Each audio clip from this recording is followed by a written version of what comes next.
Welcome to ScareZone. Tonight we bring you hours of true horror stories to help you relax, sleep, or simply enjoy the atmosphere. If you like what you hear, don't forget to subscribe. Now, close your eyes and let the rain begin. Story 1. The ticket was wrong. Dennis Gilman noticed it while hanging his Navy suit in the bedroom closet. The plastic rustling with that particular dry cleaning sound that always reminded him of his mother folding laundry in the basement of their old house. The small pink slip fell from the jacket pocket and landed face up on the hardwood floor. He picked it up, meaning to throw it away, and saw a name that was not his own.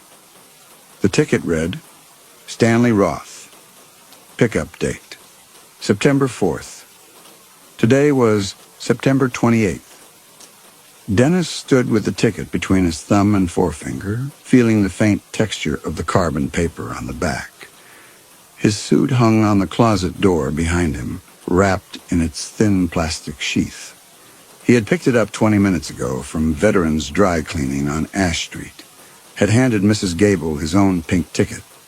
He was certain it had been his own ticket, and she had retrieved his Navy suit from the rotating rack without comment or hesitation. She had smiled her usual smile, the one that showed her left incisor slightly grayed from an old root canal. He turned the ticket over. The back was blank except for a phone number printed in small type at the bottom. The dry cleaner's number.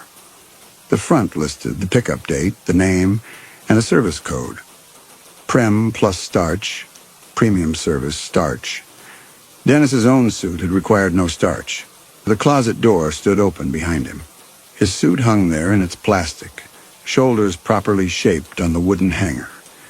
He could see the fabric through the thin covering, the navy wool that he had worn every Tuesday and Thursday for the past 2 years. It looked exactly as it should look. He went to the kitchen and placed the ticket on the counter, face up, where the overhead light made the pink paper almost translucent. Stanley Roth. The name sounded familiar in the way all names sound familiar, but when he tried to place it, his mind offered nothing. The kitchen smelled of the coffee he had made that morning and forgotten to drink. The mug sat beside the sink, half full, a thin film on the surface. He poured it down the drain and rinsed the mug, watching the brown liquid spiral away. When he looked back at the ticket, it had not changed. He picked up his phone and searched for Stanley Roth. The results came immediately. An obituary from the local paper, dated September 19th. Stanley David Roth, age 47, died unexpectedly at his home. Survived by no one. Services held at Riverside Funeral Home. In lieu of flowers, donations could be made to the animal shelter. September 19th was 9 days ago. The pickup date on the ticket was September 4th. Roth had died 15 days after failing to retrieve his suit. Dennis read the obituary 3 times. It contained no photograph, no list of accomplishments, no mention of employment or hobbies. The brevity felt intentional, as though someone had paid for the minimum number of words required to announce a death. He clicked through to the funeral home's website and found a guest book with no signatures. A memorial page with no photographs.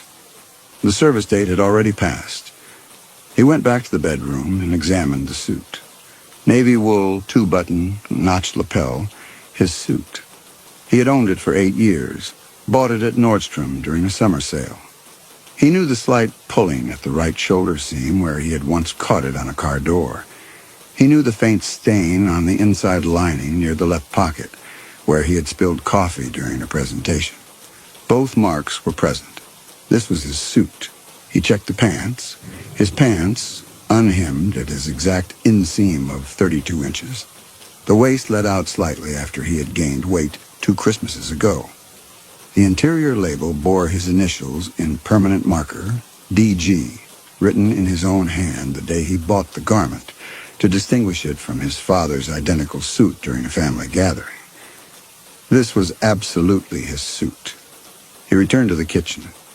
The name on the ticket had not changed. Stanley Roth. Premium service, starch. Pickup date 3 weeks in the past. For a man now 2 weeks dead. The dry cleaner's shop closed at 6. Dennis looked at his phone. 5:46. He put on his shoes and drove there in 9 minutes. Veterans Dry Cleaning occupied a narrow storefront between a nail salon and a tax preparation office that had been empty since April. Dennis had been bringing his clothes here for 6 years, ever since moving to this neighborhood after his divorce. The consistency pleased him. The same pink tickets, the same smell of cleaning solvent and steam, the same rotation of 3 employees who worked the counter with the efficiency of people who had performed the same tasks thousands of times. He parked on the street and walked to the door. Through the window, he could see Mrs. Gable at the counter, writing something in the logbook they kept beside the register. The shop was otherwise empty. A Tuesday evening, nearly closing time. He pulled the door open and stepped inside. Mrs. Gable looked up and smiled, the smile faltering when she recognized him. He had been here less than an hour ago. Dennis walked to the counter and placed the pink ticket between them. Mrs. Gable looked down at it. Her hand, still holding the pen, stopped moving. The smile dissolved completely. She stared at the ticket for 6 seconds. When she finally looked up, her face had arranged itself into something between confusion and careful blankness. She asked where he'd gotten it. He explained about the suit pocket. She looked at the ticket again, then at the logbook, flipping back several pages, running her finger down columns of handwritten entries. Her finger stopped. She looked up at Dennis, and this time he recognized the expression. Fear, controlled and suppressed, but unmistakable. She told him this wasn't his ticket. He said he knew. She said it shouldn't have been there, that this belonged to someone else, that this was a mistake. Her voice had gone thin, careful. Dennis gave her the name, Stanley Roth. Then he told her the man had died 2 weeks ago. Mrs. Gable's fingers tightened on the pen. She picked up the ticket, holding it by the corner as though it might contaminate her. She placed it on the counter, smoothed it with her palm, then picked it up again. Her movements had a mechanical quality, like someone performing a familiar ritual to delay an unfamiliar decision. Finally, she folded the ticket once, then again, and put it in her apron pocket. She said she would take care of it, that she was sorry for the confusion. Dennis asked what that meant. She started to answer, stopped. Behind her, the door to the back room stood open. Dennis could see the industrial pressing machines, the conveyor system for the hanging garments, the sorting bins. She said she would make sure this didn't happen again. He asked how it had happened in the first place. Mrs. Gable's hand went to her apron pocket, touching the folded ticket through the fabric. She offered the standard explanation. Tickets fall, get mixed up. Not common, but it happens. The words came automatically, rehearsed. Dennis pressed further. The suit was supposed to be picked up on September 4th. She agreed. He noted that Roth died on the 19th. She agreed again. So the man never picked up his suit. Mrs. Gable said nothing. She looked at Dennis with an expression that he suddenly understood was not fear, but resignation, as though she had been waiting for this conversation for a very long time and had hoped it would never arrive. He asked where the suit was now. She said she didn't know. Then, when he repeated the question, she explained they donated unclaimed items after 90 days.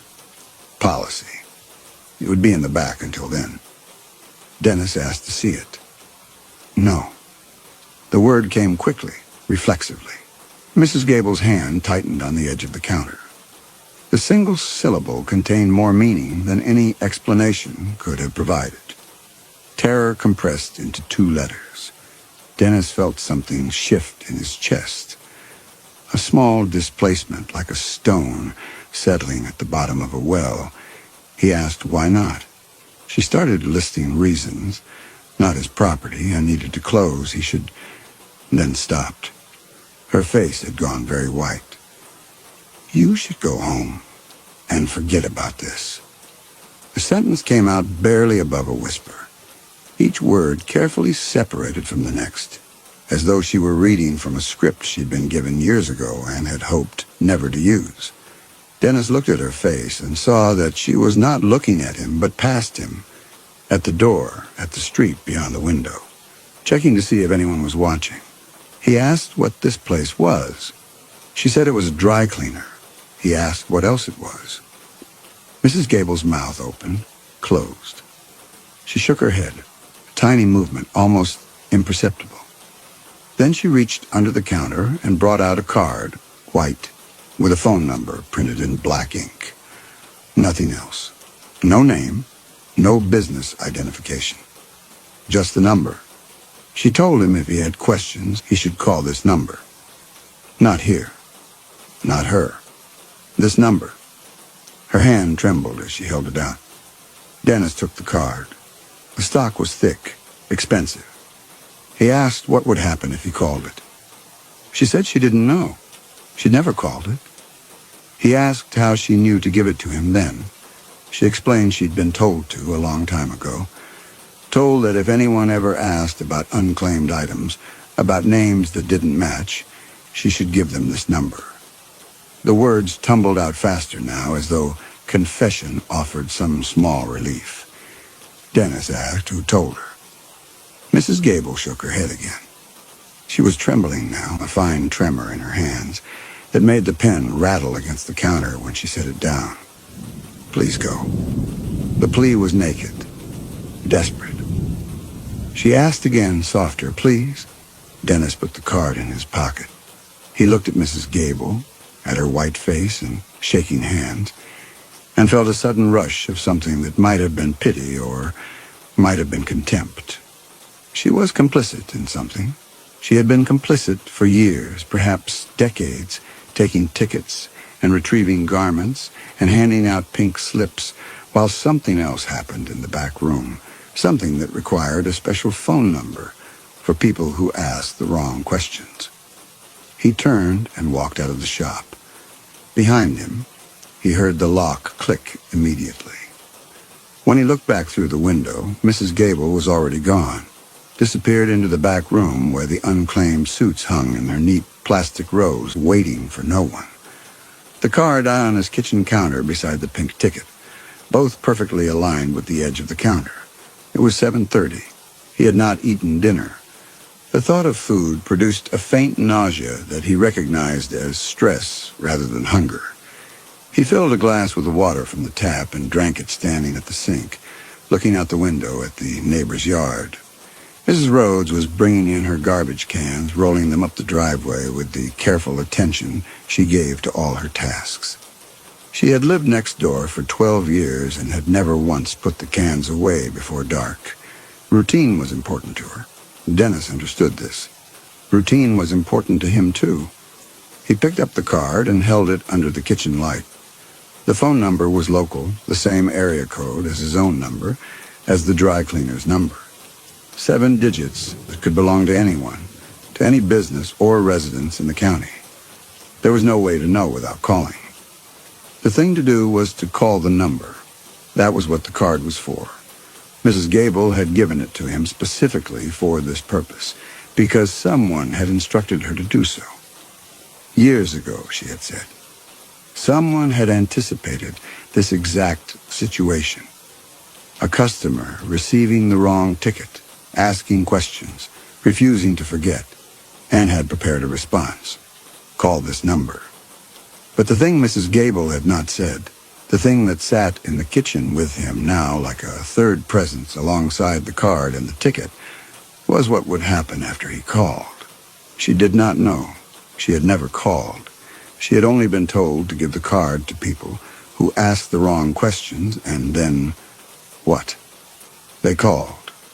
And then they stopped asking questions, or they stopped coming to the dry cleaner, or they stopped in some other way that Mrs. Gable did not speak about, but knew nonetheless, the way people know things they have witnessed without watching. Dennis went to the bedroom and stood in front of the closet. He unzipped the plastic covering and examined the jacket again. Same wool, same buttons, same faint pulling at the shoulder seam. He checked the pants. Same hemline, same waist alteration, same initials on the interior label. He checked the pockets. The jacket had 3, 2 at the hips, 1 on the interior left side. All were empty. He ran his fingers along the seams, feeling for any irregularity, any hidden pocket or sewn-in compartment. Nothing. He checked the pants pockets, also empty. He felt the waistband, the cuffs, the seams. Nothing. The suit was exactly as it should be. His suit, cleaned and pressed, returned to him in the same condition he had left it, except for the ticket that had been in the pocket. The ticket for a dead man's unclaimed suit. He went back to the kitchen and searched for Stanley Roth again, adding different terms: employment, address, criminal record. The results were thin. The Stanley D. Roth had lived at 2846 Oleander Court, according to a property record from 4 years ago. The same Stanley D. Roth had registered to vote in 2016, but had not voted in the subsequent elections. No employment history appeared in any database he could access. No social media presence. No photographs except the one on the voter registration, which showed a man with a thin face and dark hair looking directly at the camera with an expression that contained no emotion Dennis could identify. Oleander Court was 6 miles away, in a neighborhood of small rental houses near the commercial airport. He pulled up a street view, single-story concrete block houses, most with chain-link fences and minimal landscaping. Number 2846 was tan with brown shutters and a carport. Dennis looked at the clock. 8:15. He picked up the white card. The number seemed to pulse slightly under the kitchen light, the black ink standing out against the white stock with a clarity that felt aggressive. Call this number. He imagined Mrs. Gable's hands shaking as she placed the card under the counter years ago after someone had given it to her, with instructions she had never questioned because questioning was dangerous and she had learned not to do dangerous things. Dennis had learned not to do dangerous things too. After the divorce, after his mother's death, after a series of small failures that had accumulated into a general sense of caution about the world and his place in it, he had learned to follow routines, to avoid complications, to pick up his dry cleaning on Tuesdays and never ask questions about the process that happened in between. He picked up his phone and dialed the number on the card before he could reconsider. It rang twice, then a click and a voice. Male, middle-aged, neither friendly nor unfriendly. The voice did not offer a greeting or identification. It simply waited. Dennis said hello. Then, when the silence continued, he explained he had been given this number by the dry cleaner on Ash Street. He said he had received the wrong ticket. He said the name on the ticket belonged to someone who had died. The voice asked him to repeat the name. Stanley Roth. Another pause. Dennis could hear something in the background, a sound like papers being moved. Then the voice asked for Dennis's name and address. Dennis gave both.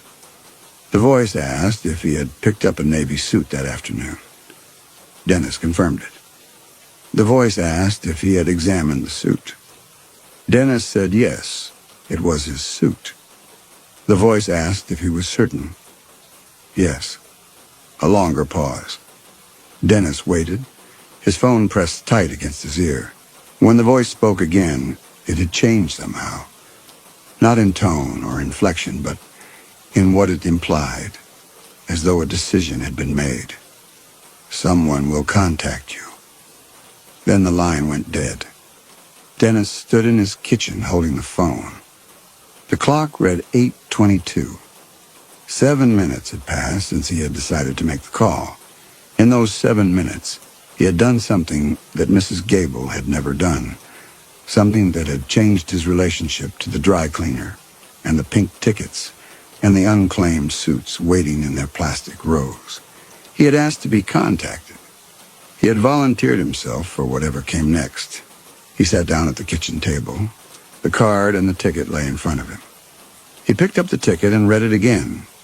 Stanley Roth, September 4th, Prem plus starch. Then he turned it over and looked at the blank back, the faint texture of the carbon paper, the phone number in small print at the bottom. Someone had access to his suit while it was at the dry cleaner. Someone had placed Stanley Roth's ticket in the pocket deliberately. This meant someone knew which suit was his. Someone had selected his suit specifically out of all the suits on the rack and had marked it with a dead man's ticket. But why? Dennis stood up. He put on his jacket, picked up his keys, and drove to Oleander Court. The drive took 17 minutes. Oleander Court was a short, dead-end street with 8 houses, 4 on each side. Number 2846 was the third house on the left. Dennis drove past it slowly. The house was dark. No car in the driveway. No lights visible through the windows. The lawn needed mowing. A pile of newspapers and plastic bags sat on the front step. He parked at the end of the street and walked back. When he reached 2846, he turned up the driveway and approached the front door. The newspapers were dated. The most recent paper was from today, Tuesday, September 28th. The oldest he could see was from the previous Tuesday, September 21st.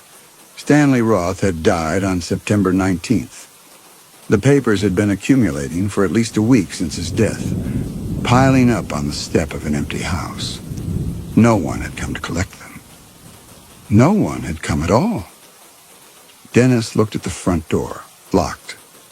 He tried the handle anyway, locked. He looked at the windows. They were covered with blinds, closed tight. He walked around the side of the house, past the carport, into the backyard.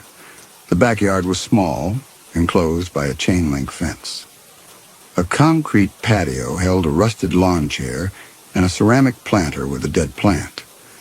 The back door was also locked. Dennis tried it, then stepped back and looked at the windows. All dark, all closed. He returned to the front of the house and stood in the driveway, looking at the dark windows and the pile of newspapers. The house was empty because the person who lived here was dead. That was all. Except it wasn't. Because Stanley Roth's dry cleaning ticket had ended up in Dennis's jacket pocket. Because someone had placed it there deliberately. Because Mrs. Gable had given him a card with a phone number, and the voice on the phone had asked questions and had said someone would contact him. Dennis walked back to his car and drove home. The call came at 11:46 p.m. Dennis was in bed, not sleeping. He had turned off the lights and pulled the covers up, but sleep felt impossible. His mind kept circling back to the same questions. Why his suit? Why Stanley Roth's ticket? What was he supposed to do now? When the phone rang, he knew immediately it was them. He answered. The voice was different from the one he had spoken to earlier. This voice was female, calm, with a slight accent he could not place. The voice said his name as a statement, not a question. Dennis Gilman. He confirmed it. The voice told him a car would arrive at his house at 7 a.m. tomorrow. He was to be ready. He would be taken to a location where his questions would be answered. He was not to bring anything. He was not to tell anyone where he was going.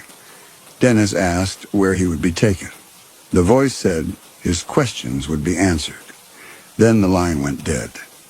Dennis sat up in bed, his phone still pressed to his ear. The clock read 11:48. In 7 hours and 12 minutes, a car would arrive. He would get into the car. He would be taken somewhere. His questions would be answered. He set the phone on the nightstand and lay back down. The ceiling was invisible in the darkness. He closed his eyes and tried to sleep. His mind produced images. Mrs. Gable's shaking hands, Stanley Roth's emotionless face in the voter registration photo, the dark windows of 2846 Oleander Court, the suit hanging in his closet wrapped in plastic. At some point he must have slept, because he woke to his alarm at 6 a.m. The sky outside was gray with approaching dawn. He got up and showered. He dressed in his usual clothes, khakis, a button-down shirt, the jacket he wore for casual errands. He did not eat breakfast. His stomach felt hollow but not hungry. 6:55, he went to the front window and looked out at the street. No car yet. The neighborhood was quiet. At exactly 7 o'clock, a black sedan pulled up in front of his house. It was not a taxi or a rideshare car. It was a private vehicle, clean and anonymous, with tinted windows. The car stopped, but did not turn off its engine. Dennis picked up his keys out of habit, then set them down again. He was not to bring anything. He opened the front door and walked to the car. The rear door opened from inside. Dennis looked in. The back seat was empty except for a man in a dark suit sitting on the far side. The man was perhaps 50, with gray hair and a face that revealed nothing. He gestured for Dennis to get in. Dennis got in. The door closed behind him. The car began moving immediately. The man said nothing. Dennis sat in silence, watching the neighborhood pass by the tinted windows. They drove south, away from the commercial center of the city, toward the industrial areas near the port. After 15 minutes, the car turned into a parking lot. The lot served a building Dennis had never seen before, a long, low structure of concrete and steel with no windows and no signage. The car stopped at a side entrance. The man opened his door and got out. Dennis followed. They entered the building through a metal door. Inside was a hallway, fluorescent lit and featureless. The man led Dennis down the hallway to another door. This door was heavy, like a door to a vault. The man opened it and gestured for Dennis to enter. Dennis stepped through. The door closed behind him with a sound like a bank safe sealing. A heavy thud followed by a metallic click that seemed to compress the air in the room. The sound had a finality to it, a physical sensation of being cut off from the world outside. The room was small and square, with concrete walls and a single table with 2 chairs. The air had no smell at all, as though it had been filtered of every molecule that might suggest the presence of life or decay, or even industrial process. The absence was more disturbing than any odor could have been. On the table was a suit in a plastic garment bag. The suit was navy blue. Through the plastic, Dennis could see the fabric, the buttons, the notched lapel. A woman sat in one of the chairs. She was the source of the voice from the phone call, Dennis knew immediately. Middle-aged, professional, wearing a gray dress and no jewelry. She gestured to the empty chair. Dennis sat down. The woman placed her hands flat on the table. Her nails were unpolished and cut short. She looked at Dennis with an expression of complete neutrality. Then she began to explain, her voice flat and methodical, as though reciting information she had delivered many times before. She told him he had received a ticket that was not his. The ticket had belonged to Stanley Roth. Stanley Roth was dead. Dennis indicated he knew all of this already. The woman nodded as though this confirmed something she had already assumed. She reached forward and unzipped the garment bag. Inside was the navy suit. She lifted it slightly, showing Dennis the jacket. Same wool, same buttons, same notched lapel. She asked if this was his suit. Dennis looked at it closely. Same color, same style, same size. She told him to look closer. He leaned forward, examining the fabric. He asked if he could touch it. The woman nodded. He reached out and felt the wool. Same texture. He looked at the shoulder seam. No pulling. He looked at the lining. No coffee stain. He told her this wasn't his suit. She agreed. This was Stanley Roth's suit. Dennis sat back. His hands were shaking. He put them in his lap where the woman could not see them. He asked where his suit was. She told him it was at his house in his closet. He asked what this was then, this suit on the table. The woman zipped the garment bag closed. She folded her hands on the table again. Then she explained the sequence. Stanley Roth brought his suit to Veterans Dry Cleaning on August 30th. He was told to pick it up on September 4th. He never came. 15 days later, he died. On September 28th, Dennis brought his suit to the same dry cleaner. He picked it up the same day. While it was being processed, Stanley Roth's ticket was placed in his pocket. Dennis asked why. The woman's answer was precise and devastating. She told him it was because his suit matched Roth's suit. Same style, size, color. Because he lived alone. Because he had no close family, no regular visitors. Because his patterns were predictable. Because he fit the profile. Dennis felt cold. The room had no visible heating or cooling system, but the temperature seemed to have dropped several degrees. Profile for what? The woman did not answer immediately. She looked at Dennis with the same neutral expression, as though she were assessing him, measuring him against some internal standard. Finally, she reached under the table and brought out a folder. She opened it and removed a photograph. She placed the photograph on the table between them. The photograph showed a man, not Stanley Roth. A different man, younger, perhaps 35, with blonde hair and a round face. The man was wearing a navy suit. The photograph had been taken from a distance, as though through a telephoto lens. The man was walking down a street Dennis did not recognize. She asked if he knew this person. Dennis said no. She removed another photograph. Another man, older, with dark hair, also wearing a navy suit, also photographed from a distance. She asked if he knew this person. Dennis said no. She removed a third photograph, a fourth, a fifth. All different men, all wearing navy suits, all photographed from a distance. Dennis recognized none of them. The woman told him these men had been selected, like him, like Stanley Roth. Selected because they fit the profile, single, predictable, isolated, and because they owned a navy suit. Dennis asked what they'd been selected for. The woman closed the folder. Her explanation was careful, each word chosen deliberately. Stanley Roth had been selected 3 months ago. He was told to take his suit to Veterans Dry Cleaning. He was told it would be clean and that he should pick it up on September 4th. He was told that if he did not pick it up, there would be consequences. He did not pick it up. 15 days later, he died. The cold in the room intensified. Dennis felt it in his chest, a physical pressure that made breathing difficult. He asked if she was saying someone killed Roth because he didn't pick up his dry cleaning. The woman's response was precise. Roth was given instructions and did not follow them. His suit remained unclaimed. A replacement was needed. A replacement. She confirmed it. Dennis asked for what? The woman stood up. She picked up the folder and the garment bag containing Stanley Roth's suit. She walked to the door, then turned back to Dennis. She told him he would receive instructions. He would follow them exactly.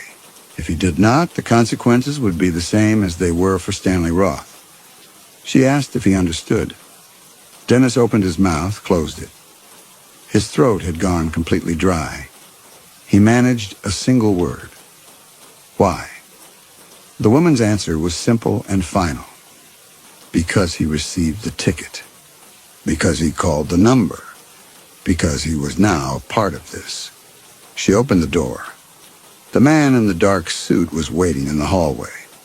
The woman handed him the folder and the garment bag, then looked back at Dennis one final time. She told him the car would take him home now. He would wait for instructions. He would not contact the dry cleaner.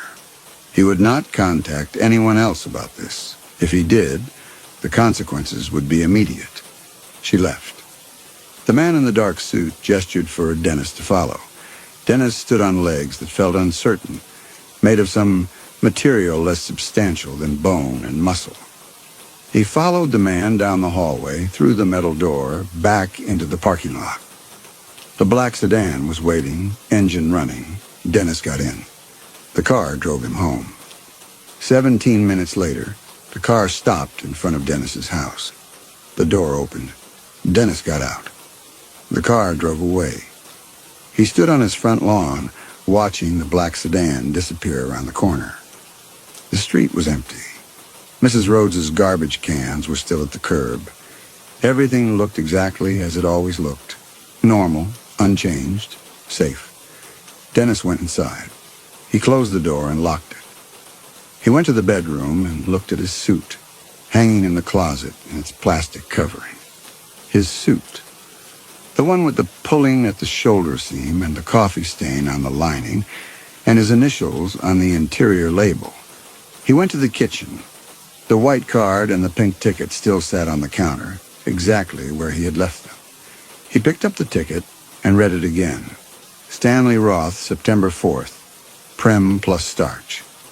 Then he went to the sink and tried to be sick, but nothing came up. He stood gripping the edge of the counter, his head bowed, waiting for his stomach to settle. When it did, he turned on the faucet and splashed cold water on his face. The water ran down his neck and soaked into his collar. He looked up at his reflection in the window above the sink. In the glass, he could see his own face, pale and drawn. He could see the kitchen behind him. He could see the suit hanging in the bedroom closet, visible through the open door. And he could see, though he tried not to look directly at it, the thing he had been avoiding since returning from the building with no windows. The absolute certainty that there was no way out of this. He had received the ticket. He had called the number. He was now part of whatever system had killed Stanley Roth and the men in the photographs, and however many others had failed to follow instructions. The phone on the counter buzzed. A text message from an unknown number. Instructions will arrive Friday. Be ready. Dennis looked at the message for a long time. Then he looked at his suit. Then he looked at his own reflection in the window. On Friday, the instructions would come. On Friday, he would learn what it meant to be selected, to fit the profile, to own a Navy suit and live alone and have predictable patterns. On Friday, he would learn what Stanley Roth had learned, what had made Stanley Roth decide that not picking up his dry cleaning was preferable to whatever those instructions contained. But that was Friday. Today was Wednesday. Dennis had 2 days. He spent them normally. He went to work. He ate his meals. He did his laundry. He did not call anyone. He did not go back to the dry cleaner. He did not drive past 2846 Oleander Court. He followed his routine exactly as he always had, because his routine was what had selected him, and now his routine was all he had left. On Thursday night, he took the Navy suit from the closet. He examined it one final time, checking the pulling at the shoulder seam, the coffee stain on the lining, the initials on the interior label. All present. All exactly as they should be. This was his suit. This was absolutely his suit. He put it back in the closet and went to bed. He did not sleep. He lay in the darkness and listened to the sounds of the house.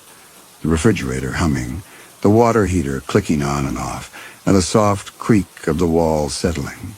Normal sounds. The sounds of a normal life in a normal house in a normal neighborhood. At 11:59 p.m., his phone buzzed. He picked it up and read the message. Tomorrow at 3 p.m., you will receive a package. Inside will be a suit identical to yours. You will take this suit to Veterans Dry Cleaning. You will request premium service with starch. You will pick it up on October 9th. You will not examine the suit when you pick it up. You will not open the garment bag. You will bring it home and hang it in your closet. You will wait for further instructions. If you deviate from these instructions in any way, you know what will happen. Dennis read the message 3 times. Then he set the phone down and looked at the ceiling, invisible in the darkness. The message contained no signature, no contact information, no way to respond.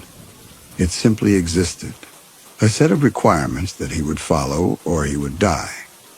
At 3 p.m. on Friday, the doorbell rang. Dennis opened the door. A delivery man stood on the front step holding a large box. He handed Dennis a tablet to sign. Dennis signed. The delivery man gave him the box and left. Dennis brought the box inside. It was unmarked except for his name and address on the label. He opened it.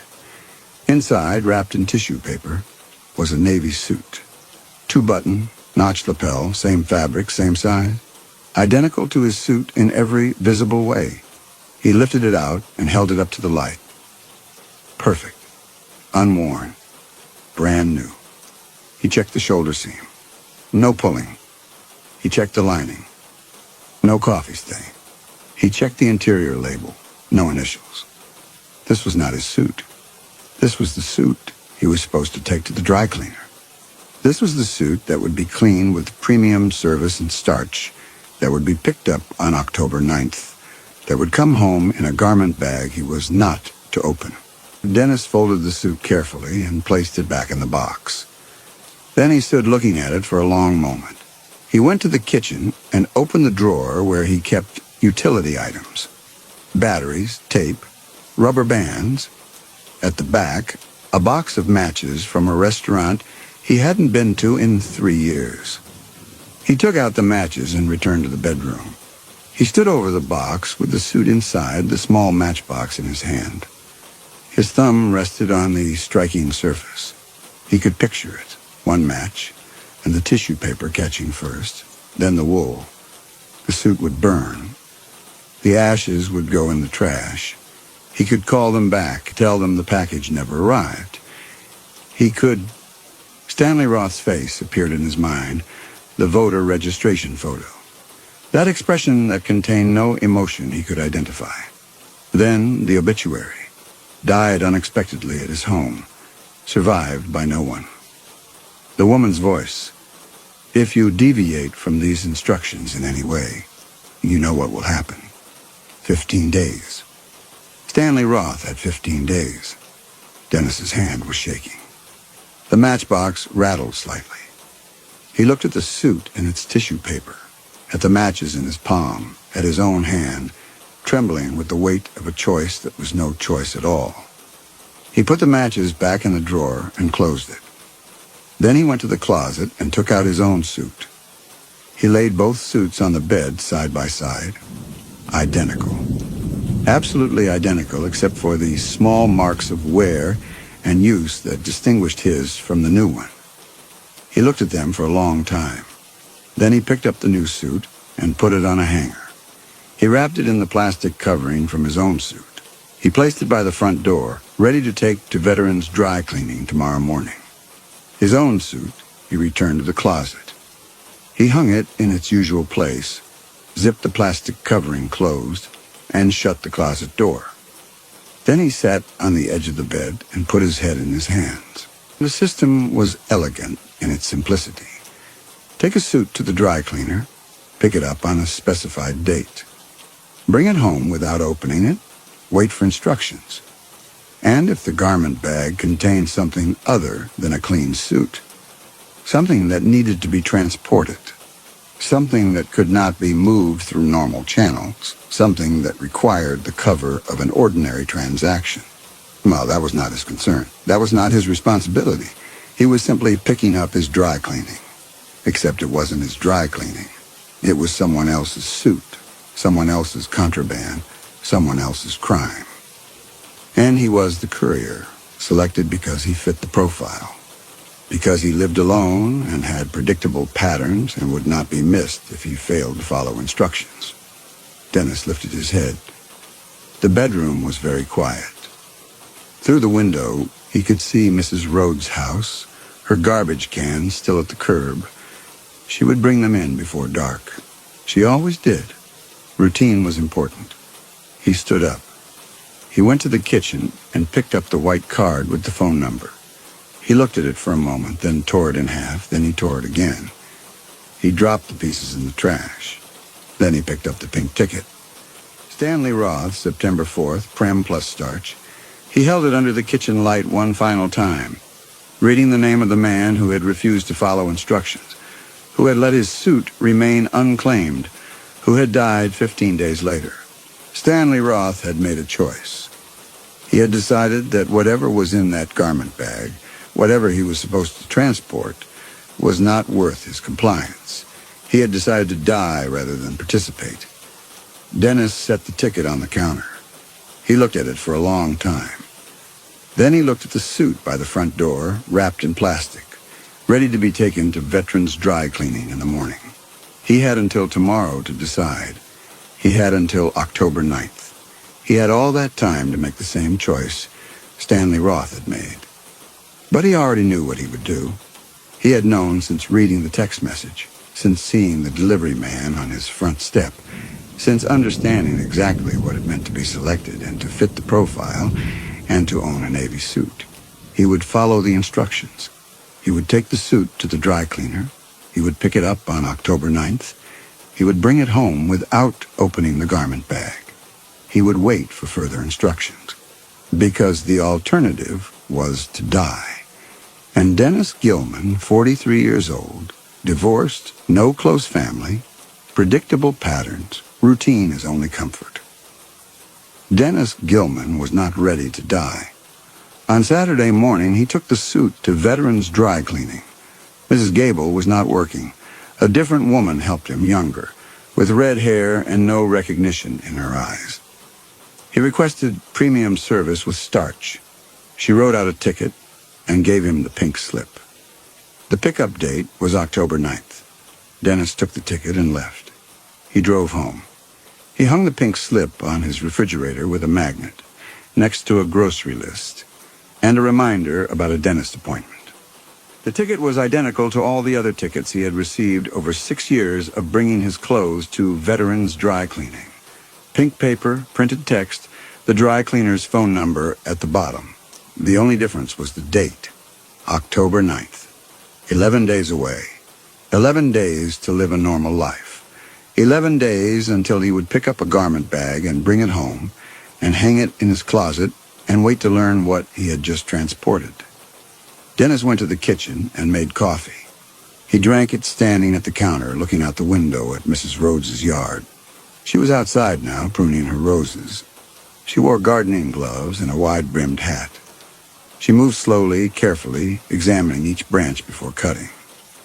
Routine, precision, the careful maintenance of normal life. Dennis finished his coffee. He rinsed the mug and placed it in the dishwasher. Then he went to the bedroom and looked at his suit hanging in the closet. His suit. The one with the pulling at the shoulder seam and the coffee stain, and his initials on the label. He reached out and touched the fabric. The wool was cool and smooth under his fingers. He let his hand rest there for a moment, feeling the texture, the weight, the absolute familiarity of a garment he had worn hundreds of times. Then he closed the closet door and walked away.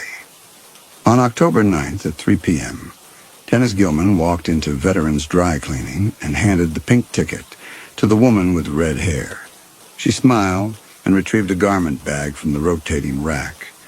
She handed it to him. Inside was something that weighed approximately the same as a suit, but felt different when he took it from her hands. Denser, more compact. The bag was sealed with a zip tie at the top. He did not open it. He carried it to his car and laid it carefully in the back seat. Then he drove home, following his usual route, stopping at all the red lights, using his turn signals, maintaining the speed limit. When he arrived home, Mrs. Rhodes was bringing in her garbage cans. She waved. He waved back. Everything normal. Everything routine. He carried the garment bag inside and hung it in his closet, next to his own suit. Then he closed the closet door and went to the kitchen to wait for further instructions. They came at 11:46 p.m., the same time as before. A text from an unknown number. Well done. Next instructions will arrive in 6 weeks. Maintain normal patterns. Tell no one. Dennis read the message. Then he deleted it. He put his phone on the counter and looked at his reflection in the window above the sink. In 6 weeks, he would receive more instructions. In 6 weeks, he would take another suit to the dry cleaner, or pick up another garment bag, or perform whatever other small, ordinary task was required of him. And 6 weeks after that, he would do it again and again, for as long as they needed him, for as long as he fit the profile. for as long as he valued his life more than whatever was inside those sealed garment bags. Dennis turned off the kitchen light. He went to bed. He lay in the darkness and listened to the house settling around him, the familiar sounds of a normal life in a normal house. He closed his eyes. In the closet, 2 suits hung side by side. One was his. The other was something else entirely, and something he would never examine, never question, never acknowledge beyond its weight in his hands and its presence in his home. The clock read 12:03 a.m. Saturday. 6 weeks from today, he would receive his next instructions. Until then, he would maintain normal patterns. He would go to work. He would eat his meals. He would do his laundry. He would be ordinary. He would be predictable. He would be exactly what they had selected him to be. Dennis Gilman slept. And in the morning, when he woke, the garment bag would still be hanging in his closet, sealed and silent, waiting for nothing at all.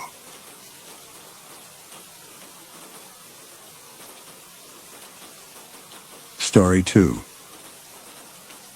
Arthur Pemberton had always been a man who appreciated routine.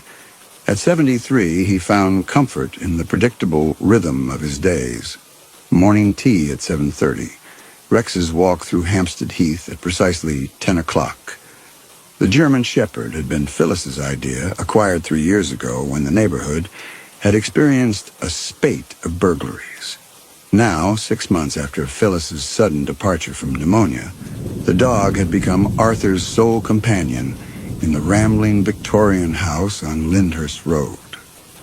Rex was a magnificent creature, all sleek black and tan coat and intelligent amber eyes. The animal possessed an almost supernatural devotion to Arthur, following him from room to room, sleeping beside the bed, alert to every sound that might threaten his master's well-being. The October evening began ordinarily enough. Arthur had prepared his modest dinner of tinned soup and toast, sharing scraps with Rex as was their custom. It was during the weather forecast that the first drops of rain began pattering against the windows. The meteorologist spoke of an approaching storm system, unusually severe for the season. By 9 o'clock, the storm had arrived in earnest.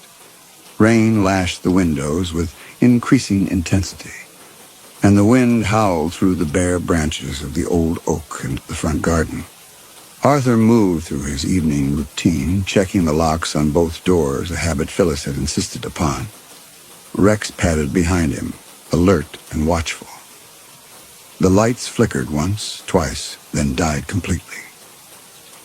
Arthur stood motionless in the sudden darkness, his heart hammering.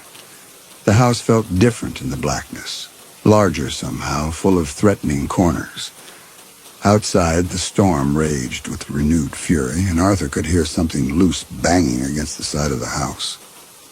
"Just a power cut, old fellow," he murmured to Rex, though his voice sounded thin. "Nothing to worry about." Rex pressed against Arthur's leg, a warm presence in the darkness. Arthur felt for the dog's head, running his fingers through the thick fur. The animal was trembling slightly. Making his way to the kitchen, Arthur retrieved a torch and candles. The torch beam created a narrow cone of yellowish light that seemed pitiful against the encompassing darkness. As he lit the first candle, its flame danced wildly in the drafts. Rex whined softly, his ears pricked forward, staring toward the front of the house. "What is it, boy?" Arthur whispered. A soft creak came from somewhere upstairs. Arthur told himself it was merely the house settling, but Rex's continued alertness suggested otherwise. Arthur decided retreat was the better part of valor. He would spend the night downstairs on the sitting room sofa. As he gathered blankets, Rex remained at his side, occasionally glancing toward the staircase. The sitting room felt safer with its heavy curtains drawn and a small fire crackling in the grate. Rex settled onto the carpet beside the sofa, though he remained alert, ears constantly shifting to catch sounds. Around midnight, exhaustion began to overtake Arthur's anxiety. The storm seemed to be moving away. Rex had relaxed somewhat, resting his great head on his paws, though his eyes remained open. "Good boy," Arthur murmured drowsily. "Keep watch for us, won't you?" He was drifting toward sleep when he heard it. A distinct creak from the hallway, different from the random, settling sounds.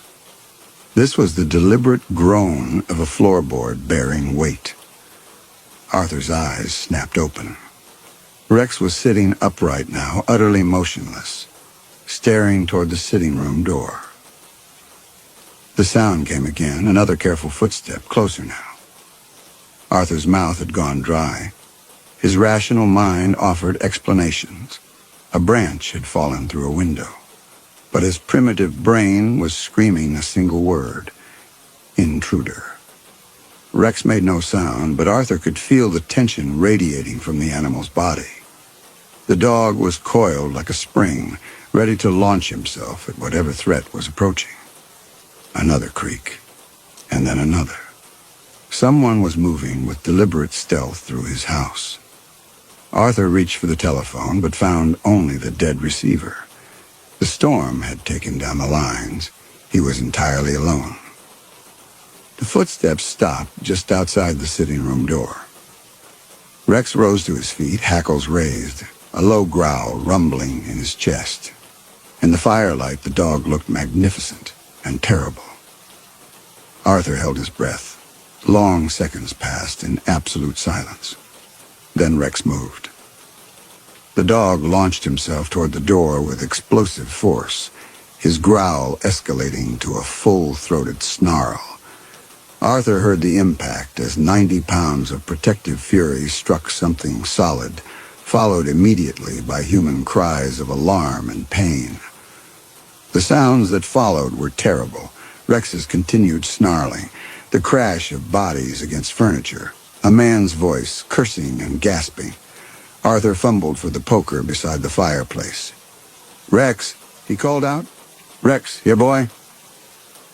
The sounds of struggle continued for what felt like hours, but could only have been minutes. Then, abruptly, everything went quiet. "Rex," Arthur whispered. No answer came. Arthur forced himself to stand, the poker clutched in both hands. Moving toward the door on unsteady legs, he pushed it open and peered into the hallway. The weak light revealed chaos. A small table had been overturned, its contents scattered. But of Rex, there was no sign. "Rex," Arthur called more loudly. Still nothing. Arthur ventured further into the hallway. His bare feet found something wet and sticky on the floor near the front door. In the dim light, it looked black, but Arthur's stomach clenched as he realized what it must be. Blood. A sound from upstairs made him look toward the staircase. Was that movement in the shadows? "Rex?" he called again, hope and desperation warring in his voice. Something creaked overhead. Arthur climbed the first few steps. The house felt different somehow, as if the very air had been contaminated by violence. Another sound from downstairs, perhaps a final whimper from somewhere in the darkness. Or maybe just the house settling. Arthur couldn't tell. The silence that followed was absolute and terrifying. A soft click came from below, a door closing. The intruder was still in the house. Arthur's mind raced. Rex was somewhere down there, possibly dead, possibly dying, and he was trapped upstairs with no means of calling for help. Terror drove him toward his bedroom, the only room with a lock, the only place he might be safe. Moving as quietly as possible, Arthur began moving furniture toward the door. The bedroom dresser was heavy, but terror gave him strength. Inch by inch, he maneuvered it until it stood firmly against the door. With the door secured, Arthur felt marginally safer. He settled onto the floor with his back against the bed. The poker still clutched in his hands, listening desperately for any sound that might tell him Rex was still alive somewhere in the house. The silence was absolute. Outside, the night was becoming lighter as clouds cleared away from the moon. Arthur dozed fitfully, jerking awake at every small sound. Each time he woke, He would listen desperately for any sign that Rex was still alive somewhere in the house below, but heard only silence. It was during one of these brief periods of wakefulness that Arthur became aware of a presence near the bed, something that shouldn't be there. Arthur lay perfectly still, every muscle tensed. He could hear breathing that wasn't his own, slow, measured breaths coming from somewhere very close. The terror was so complete that he found himself unable to move. A hand touched his arm. Arthur nearly cried out, but something made him bite back the sound. The touch was gentle, almost comforting. The hand moved to his shoulder, then to his face, fingers tracing his features with surprising tenderness. Confusion warred with terror. This made no sense. If someone had broken in, if they had hurt Rex, why were they now touching him with such care? The hand moved away, and Arthur heard movement beside the bed. Someone was settling onto the floor very close to him. Then something wet and warm touched his hanging hand. A tongue, lapping gently at his fingers. Arthur's heart nearly stopped. It was exactly what Rex did when seeking attention. The licking continued, patient and rhythmic, exactly as Rex would do. Arthur found himself beginning to relax despite the impossibility. Rex must have somehow survived. Must have found a way upstairs to offer his customary comfort. It was the only explanation that made sense. "Good boy," Arthur whispered, letting his hand rest where the tongue could reach it easily. The licking intensified slightly, as if in response to his words. Arthur felt some of the terrible tension leave his body. Whatever had happened downstairs, Rex was alive. Somehow his faithful companion had found him. Gradually, lulled by the familiar sensation and exhausted by terror, Arthur began to drift toward sleep. The rhythmic licking continued, a constant reassurance in the darkness. Whatever dangers the night had held, morning would bring safety. Rex was alive, and that was what mattered. Arthur woke to sunlight streaming through the bedroom windows. For a moment he felt disoriented, wondering why he was lying on the floor. Then memory flooded back. "Rex," he called softly, pushing himself upright. His joints protested after a night on the hard floor. There was no answering movement from anywhere in the room. Arthur looked around the sun-filled bedroom, confusion growing. The dresser still stood against the door, but there was no sign of Rex anywhere. "Rex," Arthur called more loudly, struggling to his feet. The silence was complete and ominous. Rex had never failed to come when called. Arthur began moving the dresser away from the door. When he finally managed to clear the doorway, he stepped into the hallway. "Rex, here, boy." His voice echoed in the empty house. Arthur made his way downstairs, calling repeatedly. In the kitchen, Rex's food and water bowls were exactly as he had left them the evening before. A terrible possibility began to form in Arthur's mind. He knew Rex had been gravely injured in the fight downstairs. What if the dog's wounds had been more serious than he had dared to imagine? Arthur began a systematic search of the house. The search revealed nothing except evidence of the previous night's disturbance, overturned furniture in the hallway, that dark stain on the floor near the front door. It was when Arthur reached the bottom of the main staircase that he found Rex. The German shepherd lay in an unnatural position at the foot of the stairs, his magnificent head twisted at an angle that told Arthur immediately that life had departed. The dog's eyes were open but clouded, and his black and tan coat was matted with dried blood around the throat. Arthur sank to his knees beside his faithful companion, tears flowing down his cheeks. Rex had died defending him. The dog's throat showed terrible wounds, not clean cuts, but savage tears that suggested a prolonged struggle. "Oh, Rex," Arthur whispered, reaching out to close the dog's staring eyes. "My good, brave boy." As he knelt beside the body, Arthur became aware of something that made his blood run cold. Leading away from Rex's body, clearly visible in the morning light, was a trail of muddy footprints. Not paw prints, human footprints, large and bare, pressed into the floor.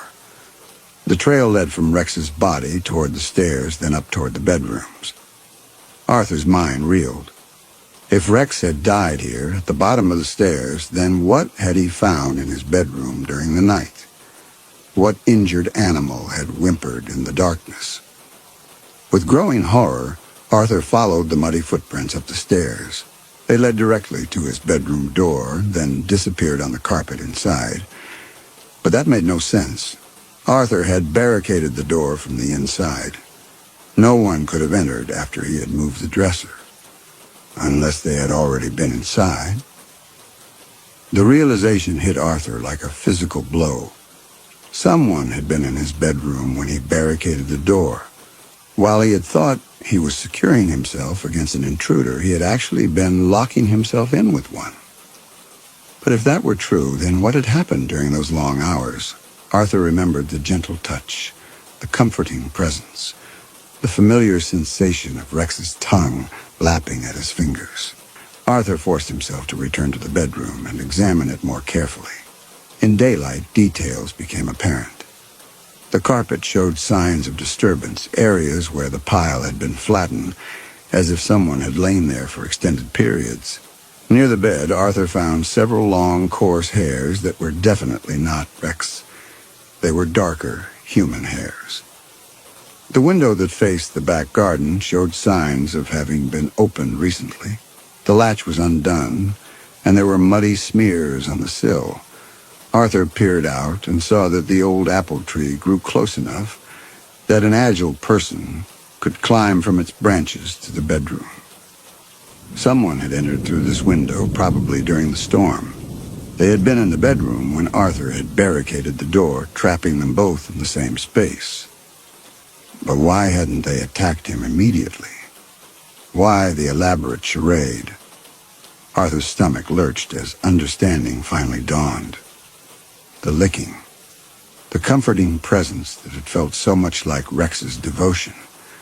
Someone had lain beside his bed throughout the night, mimicking his dog's behavior, keeping him calm and unsuspecting.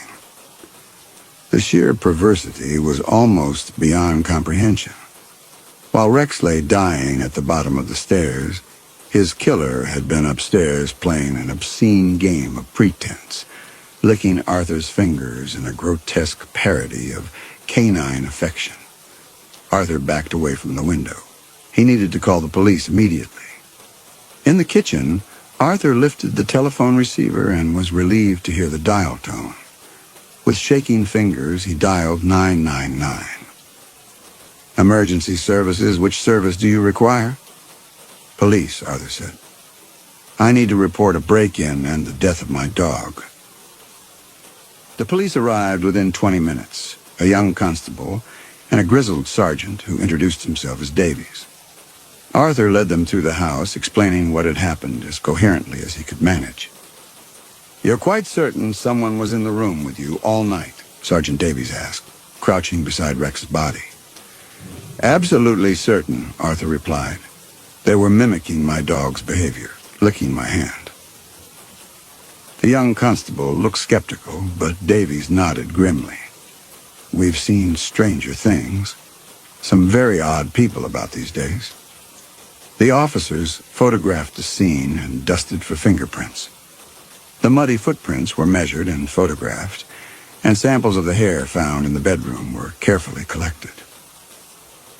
We'll have these analyzed, Davies explained. In the meantime, I'd strongly recommend you stay elsewhere for a few days. With someone targeting you specifically, there's always a chance they might return. Arthur nodded. The thought of spending another night in the house was unbearable anyway. His nephew, Colin, lived in Hertfordshire and had been asking him to visit for months. After the police left, taking the Rex body for examination, Arthur packed a bag with trembling hands. The house felt contaminated now. As he prepared to leave, he found himself looking over his shoulder constantly. It wasn't until he was safely in the taxi heading for King's Cross Station that Arthur allowed himself to think about the full implications. Someone had broken into his home, killed his loyal dog, and then spent an entire night lying beside him, touching him, licking his skin in a perverse imitation of canine affection. The violation was so complete, so intimate, that Arthur felt physically sick. That gentle tongue that had comforted him through the dark hours had belonged not to his faithful Rex, but to his dog's killer. As the train pulled away from London, Arthur closed his eyes and tried not to think about how that unknown tongue had felt against his fingers. How natural it seemed, how much comfort it had provided, and how, even now, part of him missed that gentle, reassuring presence in the darkness. Colin lived in a modest, detached house in St. Albans, a comfortable arrangement for a man in his 40s who had never married. He worked as an accountant and had inherited their father's methodical nature. He received Arthur's unexpected arrival with characteristic kindness, asking no difficult questions and simply preparing the spare room. Over dinner that first evening, Arthur attempted to explain what had happened, though he found himself editing the story considerably. The basic facts seemed incredible enough without adding the more disturbing psychological elements. "You should have called me immediately," Colin said, refilling Arthur's wine glass. "I could have driven down straight away." Arthur nodded, though he suspected his nephew would have been of little help against a determined intruder. "The police think it was someone who had been watching the house," Arthur said. "They knew I lived alone, knew about Rex." "Dreadful business," Colin murmured. "Rex was such a magnificent dog. I know how much he meant to you." That night, Arthur lay in Colin's comfortable guest bed and found sleep elusive. Every sound made him tense, and when he finally did drift off, his dreams were filled with the sensation of a warm tongue against his fingers and amber eyes watching him in the darkness. He woke before dawn, confused for a moment about where he was. The room was strange, the sounds different. For a few seconds, Arthur felt panic, wondering if he was still trapped in that violated bedroom. Then memory returned, bringing relief and profound sadness. He was safe in Colin's house, but Rex was dead, and his own home had been transformed into a place of menace. Sergeant Davies called that afternoon with a preliminary report. The hair samples were indeed human, belonging to a male with dark brown hair. The muddy footprints had been made by someone with large feet, probably size 11 or 12. The mud contained traces consistent with Hampstead Heath. "We've increased patrols in your neighborhood," Davies explained, "and we're checking with local residents to see if anyone noticed suspicious activity. Sometimes these people spend time watching their intended targets." The thought made Arthur's skin crawl. Someone had been observing him, learning his habits, planning their violation. "There's something else," Davies continued, his tone becoming more serious. "The post-mortem on your dog showed that the injuries were quite specific. Whoever did this knew exactly how to kill a large dog quickly and efficiently. This wasn't random violence. It was someone with knowledge, possibly even training." Arthur felt his legs give way. "Training? What sort of training?" "Could be military, could be veterinary, could just be someone with extensive experience handling large animals. The precision suggests professional knowledge of canine anatomy. We're checking with local veterinary practices and animal shelters for anyone who might have been dismissed or left under questionable circumstances. The point is, this wasn't some opportunistic burglar. This was someone who came prepared." After Davies rang off, Arthur sat staring at the telephone. Someone with specialized knowledge had targeted him specifically, had planned Rex's death as part of some larger design. Colin returned from work to find Arthur in considerable agitation. His nephew listened patiently as Arthur related the sergeant's findings. "Perhaps you should consider staying here permanently," Colin suggested. "At least until they catch whoever did this." Arthur was touched by the offer, though the thought of abandoning his home permanently was deeply disturbing. The house held 40 years of memories. "I need to go back eventually," Arthur said. "That house is all I have left of Phyllis. I can't let them take that away from me, too." 3 days passed quietly. Arthur helped with small tasks and accompanied Colin to the shops, but found himself constantly looking over his shoulder. On the 4th morning, Davies called with news that made Arthur's blood run cold. "We've had another incident," the sergeant said without preamble. "Similar pattern to yours, but this time in Islington. Elderly woman living alone with a small dog. The animal was killed, and the intruder spent several hours in the house before leaving. No property was taken." Arthur's mouth went dry. "Was she hurt?" "Not physically, but the psychological impact was severe. She's been hospitalized, complete nervous collapse. The similarities to your case are too pronounced to be coincidental." Arthur sank into a chair. This wasn't a random crime then, it was a pattern. Someone was specifically targeting elderly people who lived alone with dogs. "Do you think they'll try again?" Arthur asked. "I think it's very likely," Davies replied grimly.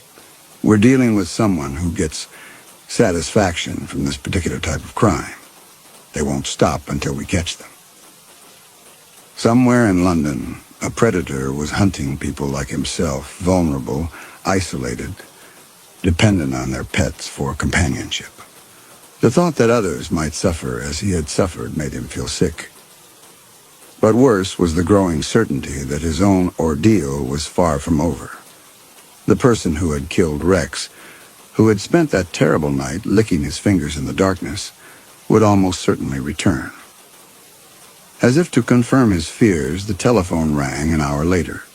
This time there was no voice on the other end, just the sound of breathing, slow and measured, exactly as Arthur remembered from that night. The line went dead after 30 seconds, but the message was clear. The hunter had found him. Arthur's hands were shaking as he set down the receiver. Colin had gone to work, leaving him alone, and suddenly the suburban street felt as threatening as any dark alley. They knew where he was. Arthur moved to the front window and peered through the curtains. A few cars were parked along the curb, all looking ordinary in the morning sunlight. But any one of them could be concealing someone watching the house. The telephone rang again. Arthur stared at it for several rings before gathering the courage to answer. "Hello?" Again, just breathing. But this time, Arthur was certain he could hear something else in the background, a sound that made his blood freeze. It was soft and rhythmic, unmistakably the sound of a tongue moving across something wet. The line went dead. Arthur backed away from the telephone. The implication was clear and utterly horrifying. His tormentor was recreating that night, reminding him of those hours spent in intimate contact with his dog's killer. Arthur checked every door and window, ensuring they were locked. Colin's home had a basic alarm system, and Arthur activated it with fumbling fingers. The small act gave him minimal comfort.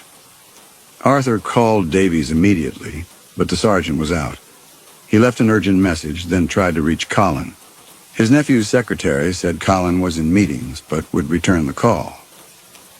Alone and increasingly desperate, Arthur found himself pacing like a caged animal. Every sound from outside made him start violently. The telephone rang for a third time just before noon. Arthur let it ring twice before forcing himself to answer. "Hello, Arthur." The voice was soft, cultured, with the faint trace of an accent Arthur couldn't place. It was unmistakably the voice of an educated man. The casual use of his first name sent ice through Arthur's veins. "Who is this?" Arthur managed. I think you know who this is, the voice replied with gentle amusement. We spent such a lovely night together, you and I. Rex couldn't join us, of course, but I think I provided adequate comfort. Arthur's legs gave way. The casual reference to Rex, the intimate tone, the clear implication that the speaker had been the one licking his fingers, it was all too much. What do you want? Arthur asked. Want? The voice seemed genuinely puzzled. I don't want anything, Arthur. I simply enjoy our time together. You were so peaceful that night, so trusting. You're sick, Arthur said. What you did to Rex, what you did to me, it's the work of a diseased mind. A soft chuckle came through the line. Rex was magnificent, wasn't he? Such loyalty, such devotion. He had that funny little way of sighing just before he settled down for the night, didn't he? A contented puff of air through his nose. I heard it that evening, right before, well, you know, even in his final moments. He was trying to protect you. Quite touching, really. Stop it. I've been thinking about you constantly since that night, the voice continued. About how warm your hand felt, how completely you trusted what you thought was your faithful companion. The intimacy was quite remarkable. Arthur felt bile rising. I'll call the police. Oh, you already have. Sergeant Davies is a thorough man. But they won't catch me, Arthur. I'm very careful. The casual confidence was almost more terrifying than the words themselves. And there was another one, wasn't there? Arthur found himself asking. In Islington. Mrs. Pembroke. Lovely woman, though not quite as responsive as you were. Her little terrier put up quite a fight. But in the end, they all submit to superior force. I used to work with animals, you know, at a shelter in Croydon for nearly 8 years. You see their devotion every day, how pure it is, how absolute, and how easily it can be redirected. The trust they give so freely to their owners, well, it's really quite beautiful when you think about it. Almost sacred. Arthur closed his eyes. Why? Why are you doing this? Because I can, the voice replied simply. Because people like you live such insulated lives, surrounded by your small comforts, never realizing how vulnerable you really are. I provide a service, Arthur. I show you the truth. You're insane. Am I? Or am I simply more honest? You live alone, Arthur. You have no real protection, except for an aging dog. Your neighbors barely know you exist. If I chose to walk into your house right now, who would stop me? The words hit Arthur like physical blows because they contained too much truth. Since Phyllis's death, his world had indeed contracted to the point where Rex had been his primary companion. I'm not at my house, Arthur said. No, you're at your nephew's house in St. Albans. 23 Millfield Road, isn't it? Colin works for Henderson and Associates. Leaves at 8:30 each morning, returns around 6. He has no security system to speak of, and the lock on his back door is at least 20 years old. Arthur's blood turned to ice. The level of surveillance implied was staggering. You see, Arthur, geography is really no protection. I found you in London, and I found you here. If you run again, I'll find you wherever you go. We have a connection now, you and I. That night created a bond that can't be broken by distance. What do you want from me? I want to continue our relationship, the voice said with genuine warmth. That night was just the beginning. There's so much more we could explore together. The line went dead. Arthur sat clutching the receiver. This wasn't a random criminal. This was someone who had developed an obsession with him specifically. The intimate tone, the references to their relationship and the bond they shared, suggested a psychological fixation that went far beyond ordinary criminal behavior. When Colin called back, Arthur tried to explain, but found himself struggling to convey the full horror. How could he describe the intimate violation without sounding as if he had lost his mind? You need to call the police immediately, Colin said. This person knows where I live, where I work. We're both in danger. Arthur had already tried calling Davies twice more, but the sergeant was still unavailable. The police station promised to pass on his urgent message, but Arthur had little confidence that help would arrive in time. "I think I should leave," Arthur said. "If I stay here, I'm putting you in danger." "Don't be ridiculous," Colin replied firmly. "We'll face this together. I'm coming home immediately." But as Arthur waited, he couldn't shake the feeling that leaving would solve nothing. The voice had been clear. Geography offered no protection. The afternoon passed with agonizing slowness. Arthur positioned himself where he could watch both the front and back of the house, jumping at every shadow. Twice he thought he saw movement in the garden, but when he looked more carefully, there was nothing there.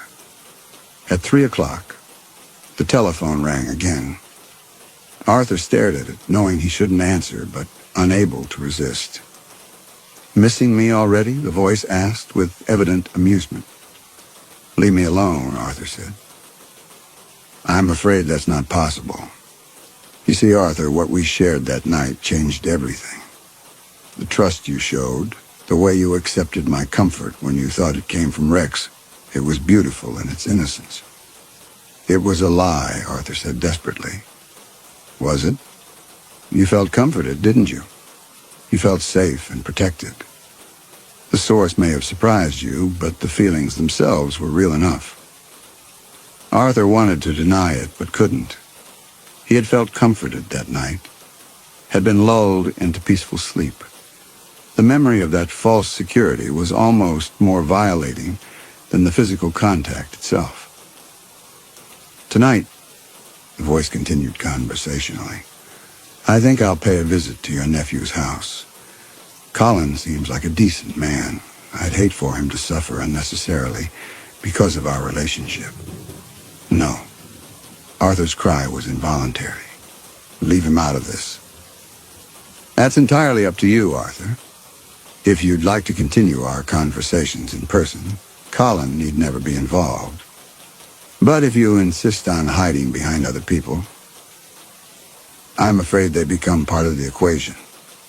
The threat was unmistakable. Arthur felt trapped between possible choices. "What do you want me to do?" Arthur asked, hating himself for the surrender in the question. "Come home, Arthur. Return to your house tonight, leave the back door unlocked, and wait for me in your bedroom. We have so much to discuss." The line went dead before Arthur could respond. Arthur set down the receiver with hands that shook violently. The trap was closing with inexorable efficiency. He could run again, but his hunter would follow, potentially putting others at risk. He could stay and fight, but what chance did a 73-year-old man have? Or he could do as instructed and return to the house where Rex had died. The thought of walking voluntarily into that contaminated space was almost beyond bearing. But what choice did he have? Colin would be home soon, and Arthur couldn't risk his nephew's safety. Arthur began packing with mechanical precision, his mind strangely calm now that the decision had been made. He left a note for Colin, explaining only that he had to return to London on urgent business. As the taxi carried him back toward London, Arthur found himself thinking about Rex. His faithful companion had died trying to protect him. And now Arthur was about to face that same killer voluntarily. Perhaps there was a kind of justice in that. The house on Lyndhurst Road looked exactly as Arthur had left it, but now it seemed to emanate menace. The afternoon sun cast long shadows, and Arthur could see the apple tree whose branches had provided access to his bedroom window. Inside, the house felt different, colder somehow, as if the violence had permanently altered its character. Arthur moved through the familiar rooms, noting the places where Rex had lived and played. In the kitchen, Arthur made tea with hands that had finally stopped shaking. A strange peace had settled over him, the calm that comes with absolute resignation. Whatever happened tonight, at least the waiting would be over. As darkness fell, Arthur made his way upstairs to the bedroom where his nightmare had begun. He left the back door unlocked as instructed, then settled into the chair beside his bed to wait. Somewhere in the gathering darkness, his hunter was approaching. Arthur sat in the gathering darkness, listening to the familiar sounds of the house settling. Every creak seemed amplified in the silence. He had not bothered to turn on any lights. Somehow the darkness felt more honest. The back door remained unlocked, as instructed. Arthur had tested it twice, each time feeling like he was betraying some fundamental instinct for self-preservation. Hours passed. Arthur's initial terror had given way to numb acceptance, though his senses remained hyper-alert. When the back door finally opened with the softest of clicks, Arthur felt his heart rate spike despite his mental preparation. Footsteps moved through the house below, not stealthy exactly, but careful and deliberate. Arthur tracked the sounds as they moved from the kitchen through the sitting room into the hallway. The footsteps paused at the bottom of the stairs. "Hello, Arthur," a voice called softly. It was the same cultured tone from the telephone calls, but hearing it in person was somehow more disturbing. Arthur said nothing, though his throat worked convulsively. The footsteps began climbing the stairs, each one measured and deliberate. Arthur could picture the ascent. 13 steps to the landing, then 6 more to reach the bedroom door. The footsteps reached the landing and paused again. "I know you're here, Arthur. Your nephew's house was quite comfortable, but nothing compares to one's own home, does it?" Arthur remained silent. The voice was closer now, just outside his bedroom door. "May I come in?" The question was asked with such polite formality that Arthur almost laughed. After everything that had happened, his tormentor was asking permission to enter. "Yes," Arthur heard himself say. The bedroom door opened slowly, revealing a silhouette against the dim light from the hallway. The figure was tall and lean, wearing dark clothing. As Arthur's eyes adjusted, he could make out more specifics. A man perhaps 50 years old, unremarkable in appearance except for an unusual stillness that suggested complete self-control. "Thank you," the man said, stepping into the room. "I hope you don't mind if I close the door. Privacy is so important for intimate conversations." The soft click seemed to seal Arthur's fate, though he had known from the moment he unlocked the back door that there would be no escape. The man moved further into the room, and Arthur could see his face more clearly in the moonlight. He was handsome in an unremarkable way, the sort of person who would blend invisibly into any crowd. His hair was dark and neatly styled, his clothes expensive but conservative. He could have been a banker or a solicitor, someone utterly ordinary in appearance. "You look tired, Arthur," the man said with what sounded like genuine concern. "The last few days must have been quite stressful." "What do you want?" Arthur asked. The man smiled, and the expression transformed his face entirely. What had seemed ordinary became predatory, civilized features revealing something fundamentally inhuman beneath. "I want to continue what we started that night," he said simply. "The connection we established was quite remarkable, don't you think? The trust you showed, the way you accepted comfort from what you believed was your faithful companion. It was beautiful in its purity." Arthur felt bile rising. "You killed Rex." "Rex was a magnificent animal," the man agreed, settling himself onto the edge of Arthur's bed, as if he had every right to be there. "Absolutely devoted to you, willing to sacrifice his life to protect yours. I respected that, even as I ended it. His death served a necessary purpose. It allowed us to share that extraordinary night together." The casual way he spoke of Rex's murder revealed the depth of his detachment from normal human emotion. "I suppose you want to know why," the man continued. People always want to understand the why of things, as if motivation could somehow make sense of the incomprehensible. Arthur said nothing, though part of him did desperately want to understand. "The truth is quite simple," the man said. "I am drawn to moments of absolute vulnerability, times when the barriers people construct around themselves collapse completely. That night, lying beneath your bed, feeling you relax into sleep because you believed you were protected by your faithful dog, it was intoxicating." Arthur's stomach lurched. "You were under the bed?" "For hours," the man confirmed with evident satisfaction. "So close, I could have reached up and touched you at any time. But I waited, savoring the anticipation, until you were completely relaxed. Then I began to provide the comfort you needed." The memory of that gentle licking now made Arthur feel physically sick. He had been intimate with the killer, had found comfort in the touch of the person who had murdered his beloved companion. "The beauty of it," the man continued, "was your complete trust. You never questioned whether what you were feeling was really Rex's affection. The need for comfort was so strong that you accepted what I offered without reservation." "It was a trick," Arthur said desperately. "A lie." "Was it? The comfort you felt was real enough. The peace that settled over you as you drifted off to sleep was genuine. I provided exactly what you needed in that moment. The presence of a faithful companion who would protect you through the darkness." Arthur wanted to deny it, but couldn't. He had felt comforted that night, had been genuinely soothed by what he thought was Rex's presence. The betrayal was so complete that it seemed to contaminate even those moments of peace. "I've thought about you constantly since then," the man said, his voice taking on an almost tender quality. "About how warm your hand felt, how completely you trusted what you thought was your dog's devotion. The intimacy was really quite extraordinary." Arthur closed his eyes, trying to block out the words, but the man's voice continued relentlessly.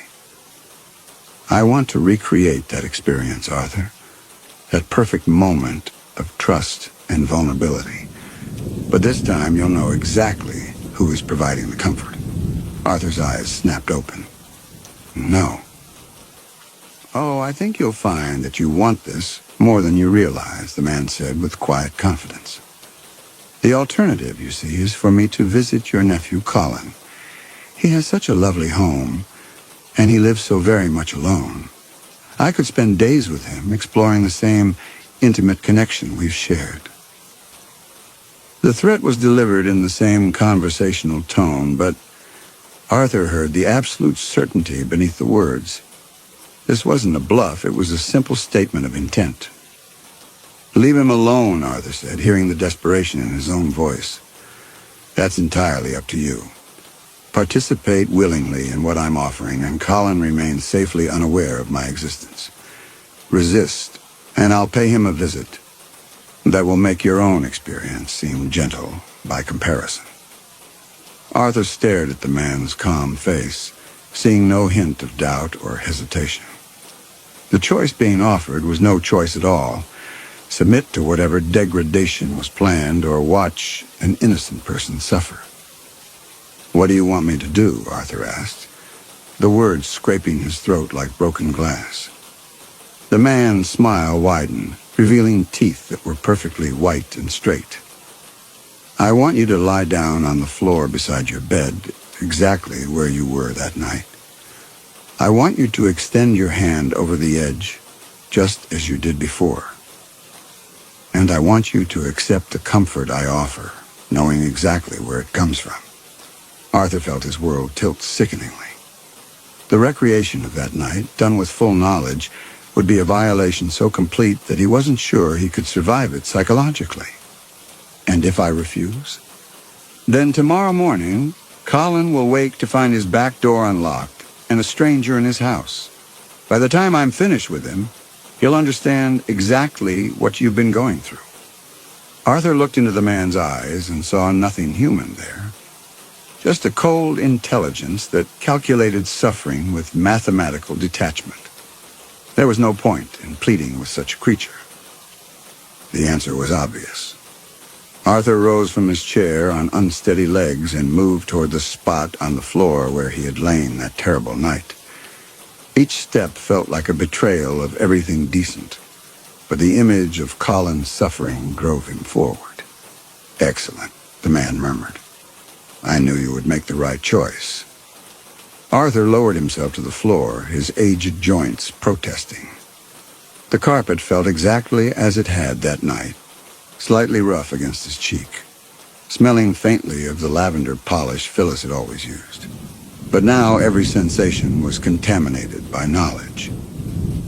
"Extend your hand," the man instructed gently, "just as you did before." Arthur let his arm hang over the edge of the bed, his fingers trembling in the empty air. He could hear the man moving, settling himself in the space beneath the bed where he had hidden that first night. Perfect. The voice came from directly below Arthur now, so close that he could feel warm breath against his skin. "Now just relax, Arthur. Let me provide the comfort you need."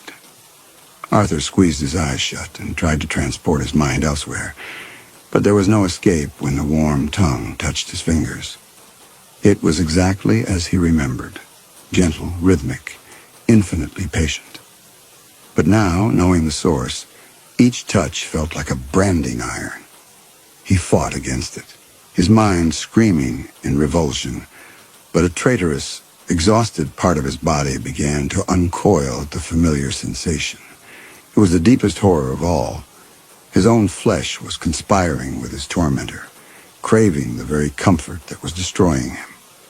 His nervous system, trained by years of Rex's devotion, responded despite his conscious will. "Good," the voice murmured between licks. "You're accepting this much better than I expected. Your body remembers, doesn't it? It knows what this feeling means. Perhaps some part of you actually enjoys the intimacy we're sharing."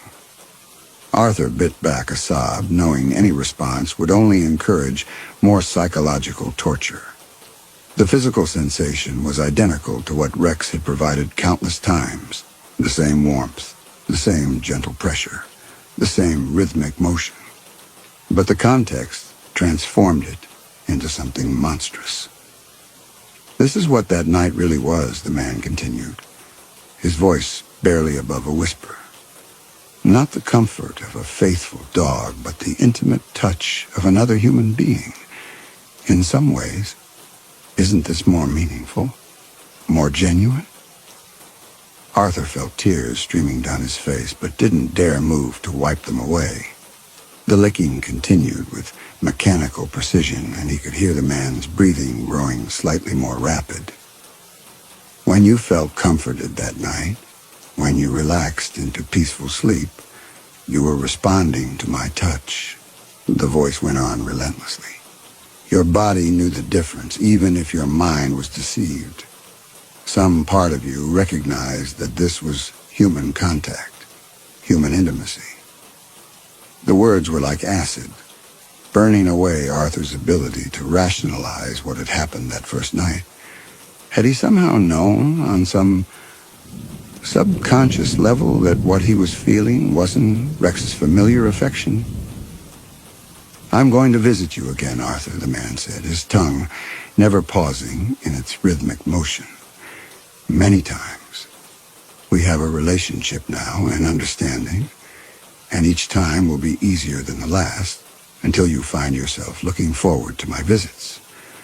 Arthur wanted to deny it, to insist that he would never accept such violation. But as the gentle licking continued, he felt his body beginning to relax despite his mental revulsion. The sensation was soothing, and some primitive part of his brain responded to it, regardless of its source.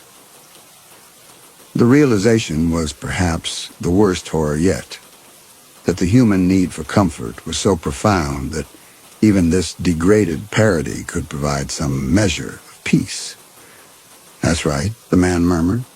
apparently sensing Arthur's involuntary relaxation. "Let yourself accept what I'm offering. Fighting only makes it more difficult." Arthur lay there for what felt like hours, though it could only have been minutes, enduring the gentle, inexorable violation of his most basic need for comfort. When it finally stopped, he felt something fundamental inside him break, not snap cleanly, but crumble like ancient mortar finally succumbing to pressure. "Sleep well, Arthur," the man said, his voice already moving away toward the window. "I'll be in touch soon." Arthur heard the soft sounds of the window opening, then closing again. Footsteps moved across the roof, growing fainter until they disappeared entirely. He was alone again, but the solitude felt different now, not empty, but contaminated by the certain knowledge that privacy was an illusion. Arthur remained on the floor until dawn, staring at nothing, feeling the place where human dignity had once resided, now filled with something cold and hollow. When morning finally came, he moved like an automaton through the familiar routine of washing and dressing, but the actions felt mechanical. In the kitchen, he sat at the table where he and Rex had shared so many peaceful mornings and tried to understand what he had become. The man was right. There would be other visits, other violations, and each time, the resistance would be weaker, the acceptance easier.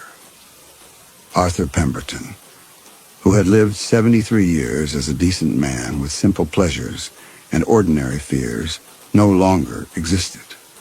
In his place sat someone else, someone who had been fundamentally altered by an intimacy so twisted that it defied comprehension. Outside, London was waking up to another ordinary day. But for Arthur, normality had ended forever in the gentle touch of a killer's tongue, and the certain knowledge that such comfort, however degraded, was all he would ever have again. The telephone rang. Arthur answered it without hesitation, knowing who it would be.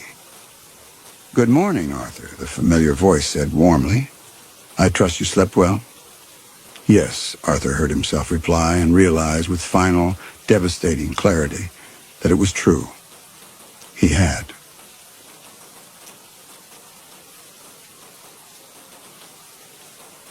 Story 3. The summer Elias Cotter turned 12 was the summer the wells went dry across Hardin County, and the corn died standing in fields that cracked like old pottery, except in the Cotter fields. There the stalks rose 14 feet tall, green as money, heavy with ears that made the other farmers stop their trucks along Route 7 just to stare. Elias had heard the whispers at Gunderson's feed and supply, had seen the way the men fell silent when his father walked in, the way their wives clutched their purses tighter and found reasons to leave. He'd heard the word unnatural spoken in the same breath as his family's name, though never loud enough for his father to hear. "People talk," his mother had said once, her hands deep in bread dough, her eyes fixed on some middle distance that seemed to hold no comfort. "Let them talk. The corn grows. That's what matters." But that wasn't all that mattered, and Elias knew it the way a child knows the particular sound of a parent's footsteps, or the quality of silence that precedes a storm. There was a weight in the Cotter house, a presence that pressed against the walls and seeped up through the floorboards. His father carried it in the slope of his shoulders. His mother wore it in the gray threads that had appeared in her hair seemingly overnight, in the way she sometimes paused at the kitchen window to watch the cornfield with an expression that made Elias's stomach go cold. And then there was Gideon. His brother had been 17 when he went away. That was how the family spoke of it. Went away. As if Gideon had simply packed a bag and caught a bus to somewhere better. 3 years ago now, just after Elias's 9th birthday, he remembered the morning clearly. Waking to find his mother weeping at the kitchen table, His father standing rigid by the screen door, his face the color of old bone. "Your brother's gone to do important work," his father had said, and that was all. No letters came. No telephone calls. Gideon's room remained exactly as he'd left it, his baseball gloves still hanging from the bedpost, his Hardy Boys novel still stacked on the nightstand. Sometimes, in the purple hours before dawn, Elias thought he could hear his mother in there, speaking softly to no one. But Gideon was not spoken of. Not really. His name had become a kind of absence in their conversations, a shape cut out of the family portrait that everyone stepped around but no one acknowledged. 3 years of silence. 3 years of his mother flinching whenever the corn swayed. 3 years of his father's eyes drifting toward the field at dinner, tracking something Elias couldn't see. Until that morning in August, when his father appeared at Elias's bedroom door before sunrise and said simply, "It's time you learn."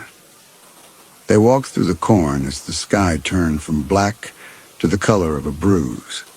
The stalks pressed close, their leaves rasping against Elias's arms like whispered warnings. The heat was already gathering, thick and wet, promising another day that would leave the thermometer exhausted by noon. But here, among the towering corn, the air held a different quality. Not cooler exactly, but older, as if the field existed in some pocket of time that had nothing to do with the calendar. His father walked ahead, his boots crushing the dry earth, his silence as impenetrable as the corn itself. Abner Cotter was not a tall man, but he seemed to fill whatever space he occupied to press against its boundaries. His hands were the hands of a farmer, cracked, calloused, stained with the particular darkness of soil that has been worked for generations. But they moved with a precision that always struck Elias as belonging to a different profession entirely, a surgeon's hands, an undertaker's. "Do you know why our corn grows, Elias?" The question came without preamble, without the usual careful preparation his father brought to important lessons. Elias quickened his pace to match his father's stride. "Good soil," he said, because that was what his father always told the men, from the Agricultural Extension Office, grandfather's drainage system. "The way we..." No. Abner stopped walking. Around them, the corn created walls of green that blocked out everything. The house and the barn, the road, the world. And that's what we tell people. What do you think the truth is? The question landed like a stone in still water, and Elias felt the ripples of it spreading outward through everything he thought he knew. He thought of the men at Gunderson's and their tight, fearful faces. He thought of his mother at the window watching. He thought of Gideon's empty room, preserved like a shrine. "I don't know," he said, and the words felt like surrender. His father's hand came down on his shoulder, heavy and warm. "That's an honest answer. Better than a wrong one." He began walking again, deeper into the field. "Our family has worked this land for 6 generations, before the county had a name, before there was a road to drive on or a town to drive to. We were here when this was all prairie grass and silence." The corn seemed to grow thicker as they walked, the stalks pressing closer together until Elias had to turn sideways to slip between them. The leaves left red marks on his bare arms, thin lines that stung in the humidity. "My father brought me out here when I was your age," Abner continued, "just like his father did for him, just like I'm doing now. It's the way of things, Elias, the way it has to be." "What way?" But his father didn't answer. Instead, he pointed ahead to where the corn suddenly stopped. The clearing was perhaps 30 feet across, a perfect circle of bare earth in the heart of the field. The soil here was darker than the surrounding ground, richer, almost black, glistening faintly in the early light. At the center of the clearing, a wooden cross rose against the lightening sky, and on that cross hung what Elias first took to be a man. The scarecrow. He had heard of it, of course. Every family had a scarecrow, though most were simple things. Old clothes stuffed with straw, maybe a painted face, something to give the crows pause. But the Cotter scarecrow was different.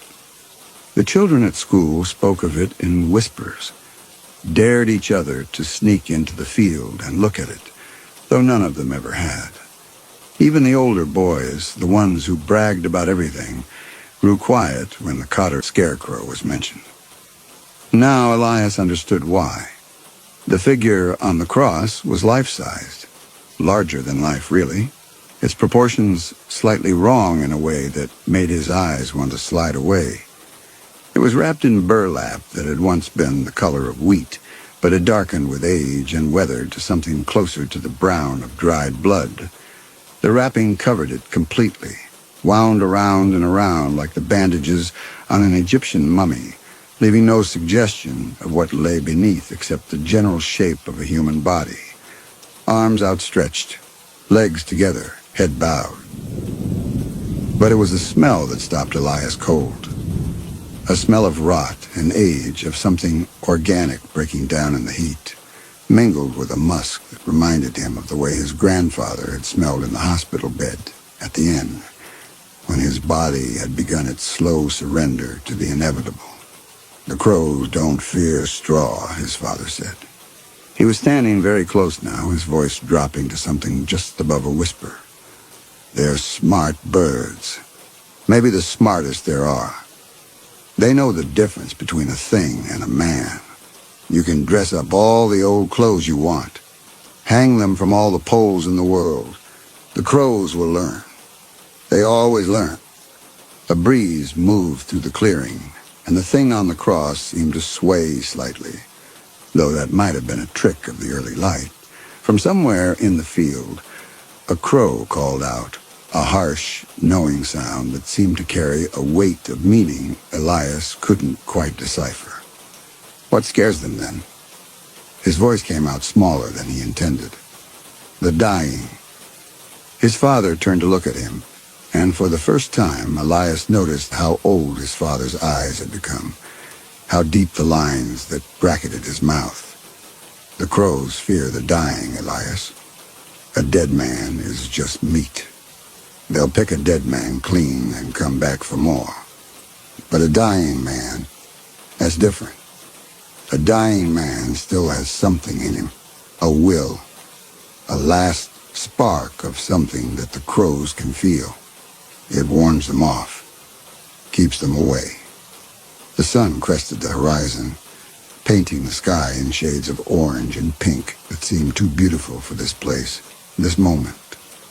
The light caught the burlap wrapping on the scarecrow, and Elias saw with horrible clarity that the fabric was moving, slowly, rhythmically. The thing on the cross was breathing. "No," he said. The word automatic, meaningless. "No, that's..." His father's hand was in his pocket, emerging with something that caught the new light and threw it back in a clean silver line. A knife. An old knife. Its bone handle worn smooth by generations of use, its blade honed to a whisper. "Open it," Abner said, pressing the knife into Elias's palm. "It's time you saw." The burlap parted like old skin, falling away in strips that raised small clouds of dust in the still air. Beneath it, more fabric.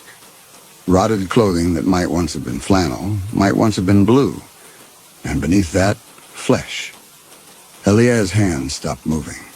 The knife hung suspended in his grip, its blade trembling with the tremor he couldn't control. The body on the cross was alive. He could see that now. Could see the slow rise and fall of the chest, the flutter of pulse at the throat. A man. Or what had been a man before time and exposure and some other process Elias couldn't name had done their work. The skin had darkened to the color of old leather, drawn tight over bones that seemed too prominent, too close to the surface. The lips were cracked and peeling, pulled back from teeth that were stained the brown of old wood. The eyes were closed, the lids thin as paper, and beneath them, Elias could see the faint movement of something tracking back and forth, dreaming dreams he couldn't imagine and didn't want to. But the face was the worst part, because the face was wrong and familiar at the same time, twisted by suffering into something almost unrecognizable, but not quite, not entirely.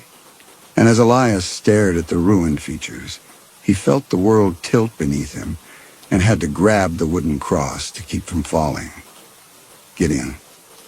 The word came out as a whisper, barely a breath, but the thing on the cross responded.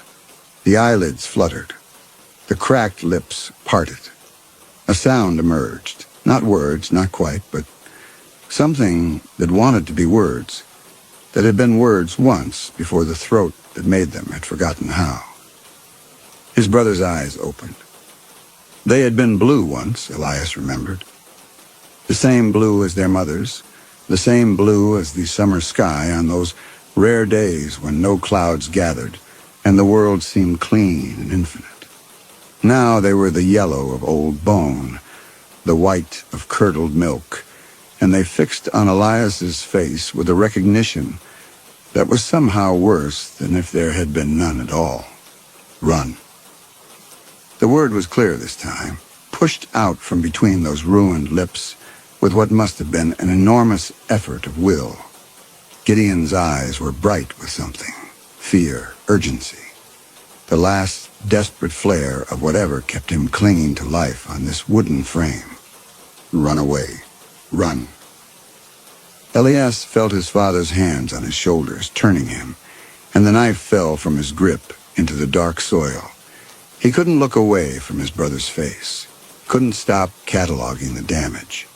The places where the sun had blistered and peeled and blistered again, the raw patches where the birds had tested their courage and found it wanting, the terrible architecture of bones showing through, where flesh had simply given up. His time has come, Abner said.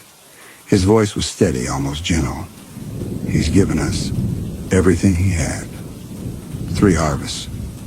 3 years of the corn growing tall, while everyone else's fields turned to dust. Something flickered across his father's face. Pride, perhaps, or grief wearing its mask. Your grandfather lasted barely 2. Gideon held on longer than anyone expected. You. Elias couldn't finish the sentence. His mind kept sliding away from what he was seeing, refusing to assemble the pieces into a coherent picture. His brother. The scarecrow. 3 years. The land requires, his father continued. It's always required. Do you think our family chose this? Do you think anyone would choose it? He turned Elias to face him, his grip firm but not unkind. We keep the old covenant because the alternative is worse. We did it before there was a Hardin County, before there was even a name for this place.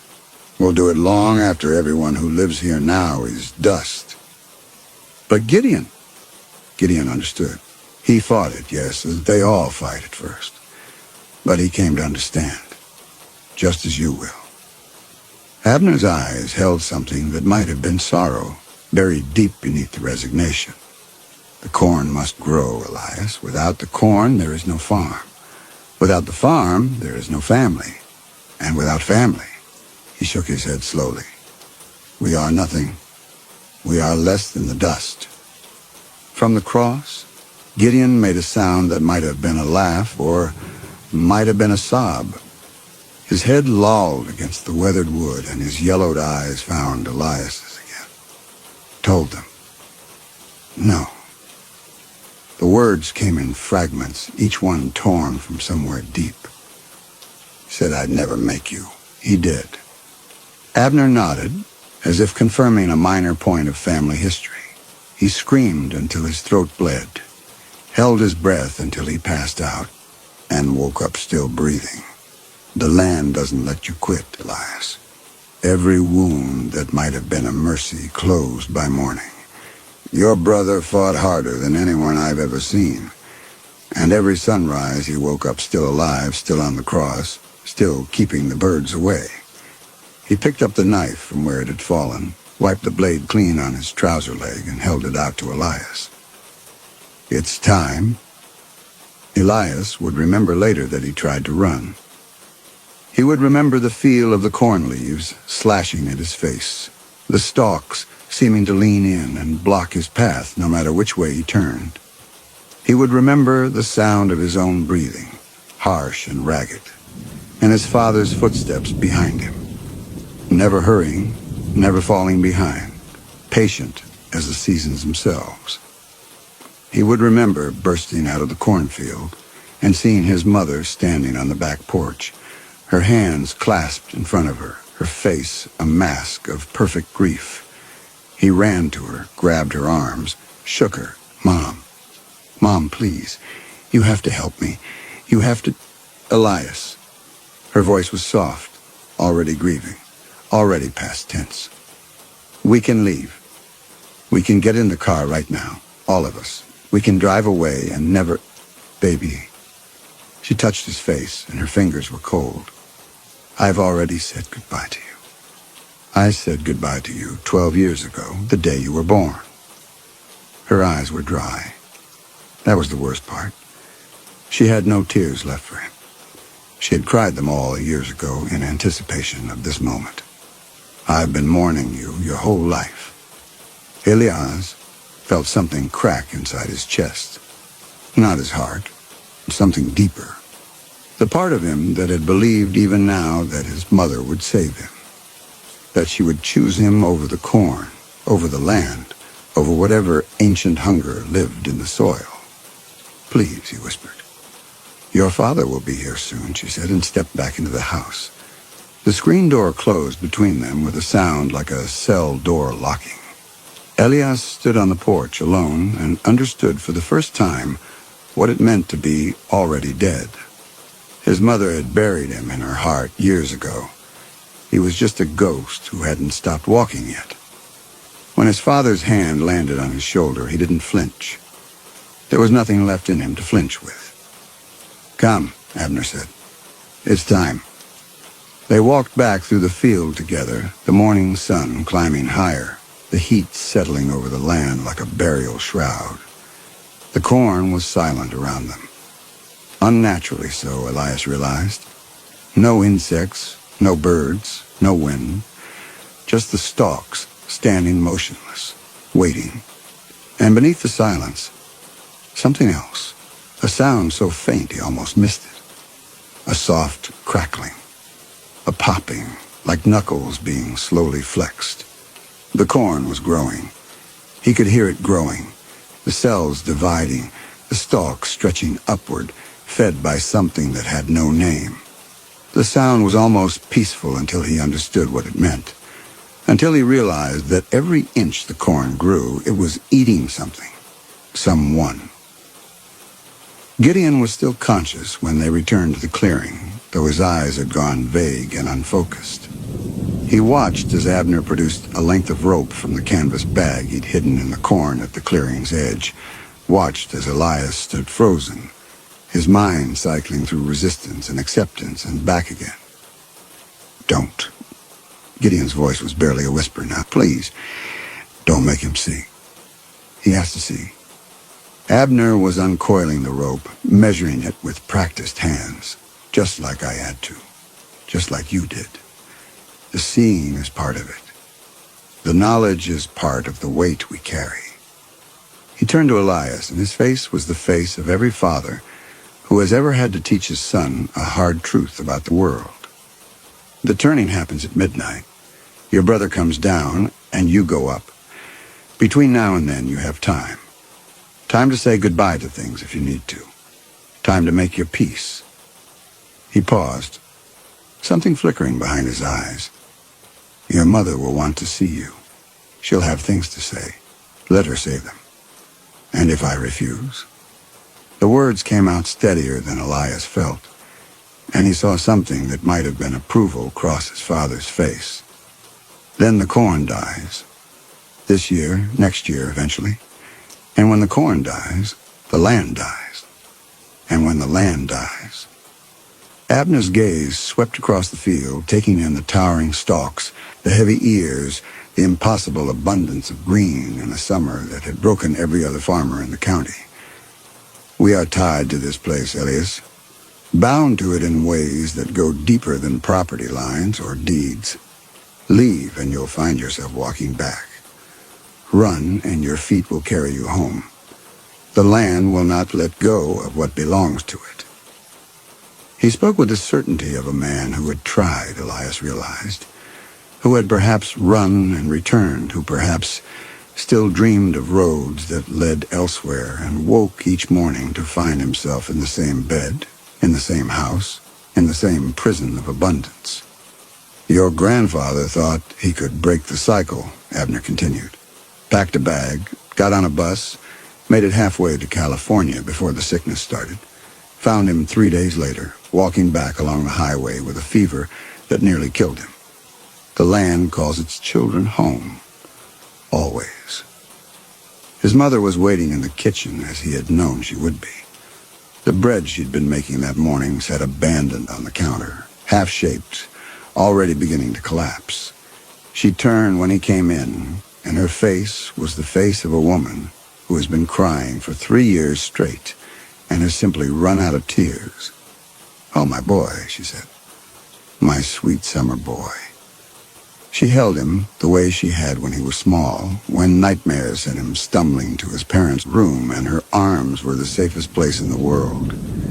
He could feel the trembling in her body, the grief that lived in her bones, and he understood for the first time that she had been carrying this weight since long before Gideon went to the field, since her own wedding day, perhaps, when she had married into this family and this land and this terrible inheritance. "I wanted to tell you," she whispered against his hair. "Every day. I wanted to warn you. But the words—" She pulled back, her hands cupping his face. "The words won't come, Elias. That's part of it, too. The secret keeps itself. I couldn't have told you if I tried." He believed her. He thought of all the times he had asked about Gideon, all the half-answers and changed subjects, and he understood now that his parents had not been hiding the truth, so much as physically incapable of revealing it. "How long?" he asked. "How long do I—" "There's no knowing." Her voice broke slightly. "Gideon lasted 3 years. Your grandfather barely 2. Some have lasted longer. A decade. More." She was trying to smile, trying to find comfort in this. "You're strong, Elias. Stronger than you know. And the first year is the hardest. After that, the body adjusts. The body adjusts." He thought of Gideon on the cross, leather-skinned and yellow-eyed, reduced to something that was neither alive nor dead, but trapped in the terrible space between. Was that adjustment? Was that what he had to look forward to? "There's still time before midnight," his mother said. "What would you like to do? I could make your favorite dinner. We could look at the photographs. I want to see Gideon's room." She flinched, a small movement, quickly controlled, but he saw it. "Of course," she said. "Of course you do." The room was exactly as he remembered it, and that was the worst part. 3 years and nothing had changed. The baseball glove, the books, the model airplanes hanging from the ceiling, the desk where Gideon had done his homework while Elias sat on the bed and pestered him with questions.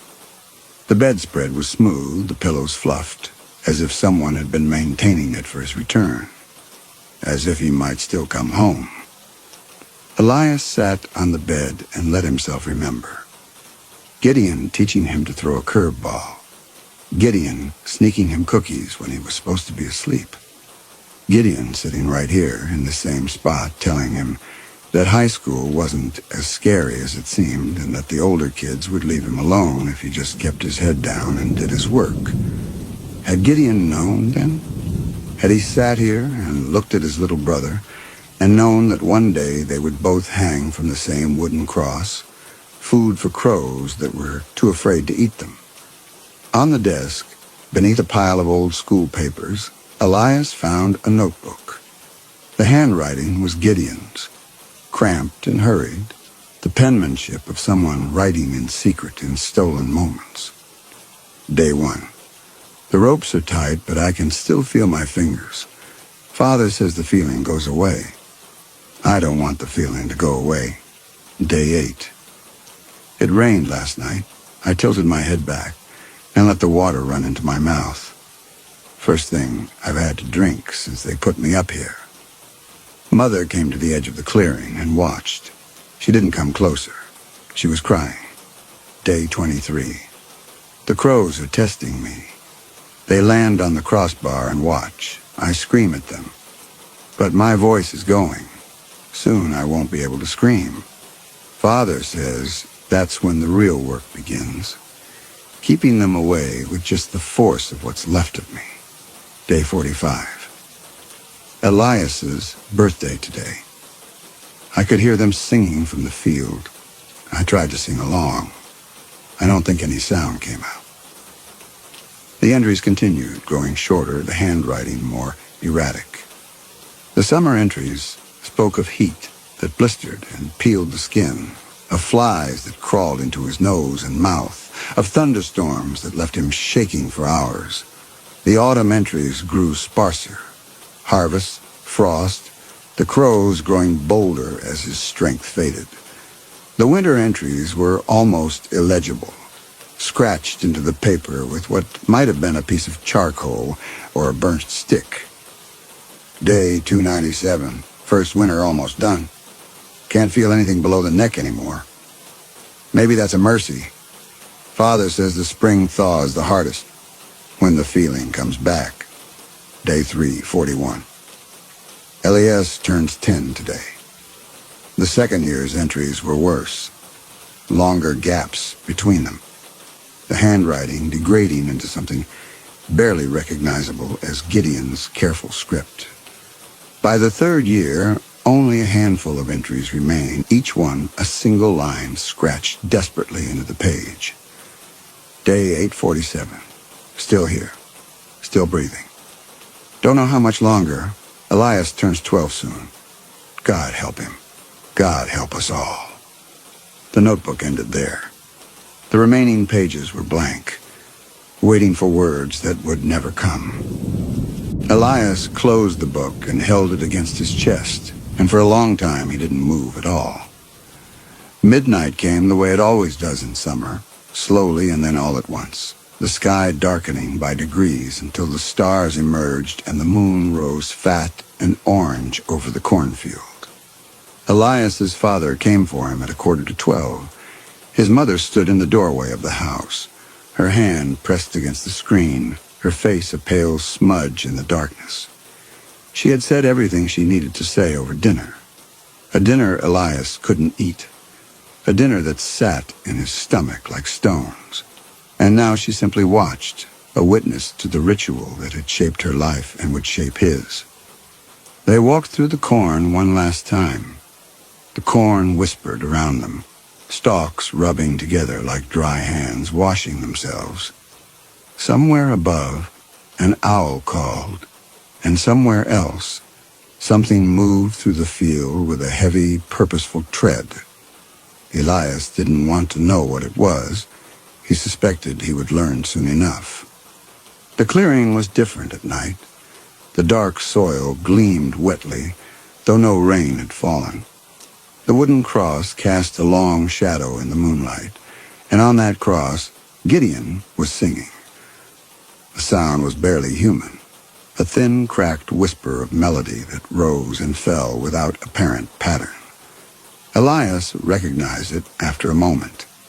A lullaby their mother used to sing, the same one she had sung to him just hours ago in the kitchen, her voice breaking on every third note. Sleep, my child, and peace attend thee all through the night. Abner produced the knife, the same knife, cleaned and sharpened, passed down through 6 generations of cotters, and began to cut his eldest son free. The ropes parted easily. The burlap fell away in sheets, and Gideon collapsed into his father's arms weighing nothing at all, a bundle of sticks wrapped in leather that had once been a 17-year-old boy with blue eyes and a fastball that had made the varsity coach weep. "You did well," Abner said softly, laying Gideon on the dark earth. "You kept the faith. The land thanks you." Gideon's eyes, yellow ancient somehow still aware, found Elias's face. "Sorry." The word was a death rattle, the last breath of a voice worn down to nothing. "So sorry, little brother." "Nothing to be sorry for." Elias heard himself speaking and was surprised by the steadiness of his own voice. "You did what you had to do, just like I'm going to." Something that might have been gratitude flickered across Gideon's ruined features. His eyes closed. His chest continued to rise and fall, but slower now, more shallow. The dying was finally, mercifully, coming to an end. "He'll pass before dawn," Abner said. "The land releases its claim once the replacement is secured. He'll have a few hours of peace at the end. That's more than most get." He turned to Elias, rope in hand, and his face was the face of grief and duty intertwined. "Are you ready?" Elias looked at his brother's broken body, looked at the wooden cross that had held generations of his family, looked at the corn standing sentinel around the clearing, alive and waiting and hungry. He thought about running, thought about fighting, thought about all the ways a 12-year-old boy might resist what was coming. But the land had claimed him before he was born. The land had claimed all of them. And somewhere beneath the revulsion and the terror there was something else. A resignation, perhaps, or an acceptance, or simply the understanding that some debts cannot be paid with anything less than everything. "Yes," he said, and stepped forward to take his place. The ropes were rough against his wrists. The wood of the cross was smooth with age, worn by the bodies of everyone who had come before. His father worked quickly, efficiently, binding him to the frame with the practiced ease of someone who had done this at least once before. "The first night is the worst," Abner said as he worked. "Your body will fight it. Your mind will tell you stories, that someone is coming to save you, that this is all a dream, that you can somehow free yourself if you just try hard enough." He tightened the last knot and stepped back, surveying his work. "None of those stories are true. The sooner you accept that, the easier this will be." Easy. As if anything about this could be easy. The moon had risen higher, painting the corn in shades of silver and shadow. From his new vantage point, Elias could see over the tops of the stalks, could see the whole of the farm spread out beneath him. The house where he had been born, the barn where he had learned to milk cows and mend fences, the long gravel drive that led to a road that led to a world he would never see again. "Your mother will come in the mornings," his father continued. "She'll bring water when she can. Food if you can still eat. The first few months you'll be able to speak. Use that time. Tell her the things you need to tell her. After—" He shook his head. "After it becomes harder." "And the crows?" Abner looked up at the sky where the stars wheeled slowly overhead. "They'll come with the dawn. They always do. They'll land on the crossbar, just like they did with your brother. They'll study you, test you, and you'll keep them away the only way you can. With the force of your dying, with whatever's left of the boy you used to be." He paused. "You'll find a way. The Cotters always do." He gathered his tools, the knife, the canvas bag, the lantern he'd brought to light his work, and paused at the edge of the clearing. "I'm proud of you," he said, "for what that's worth. Most boys your age would have fought harder, would have made this harder than it had to be." His voice caught slightly. "You're a good son, Elias. The land is fortunate to have you." Then he was gone, swallowed by the corn, and Elias was alone. The night passed slowly as nights do when measured in heartbeats and shallow breaths. The ropes dug into Elias's flesh with every movement, and he quickly learned to stay still, to let his weight hang against the bonds rather than fighting them. The silence was the first thing he noticed, not the absence of sound.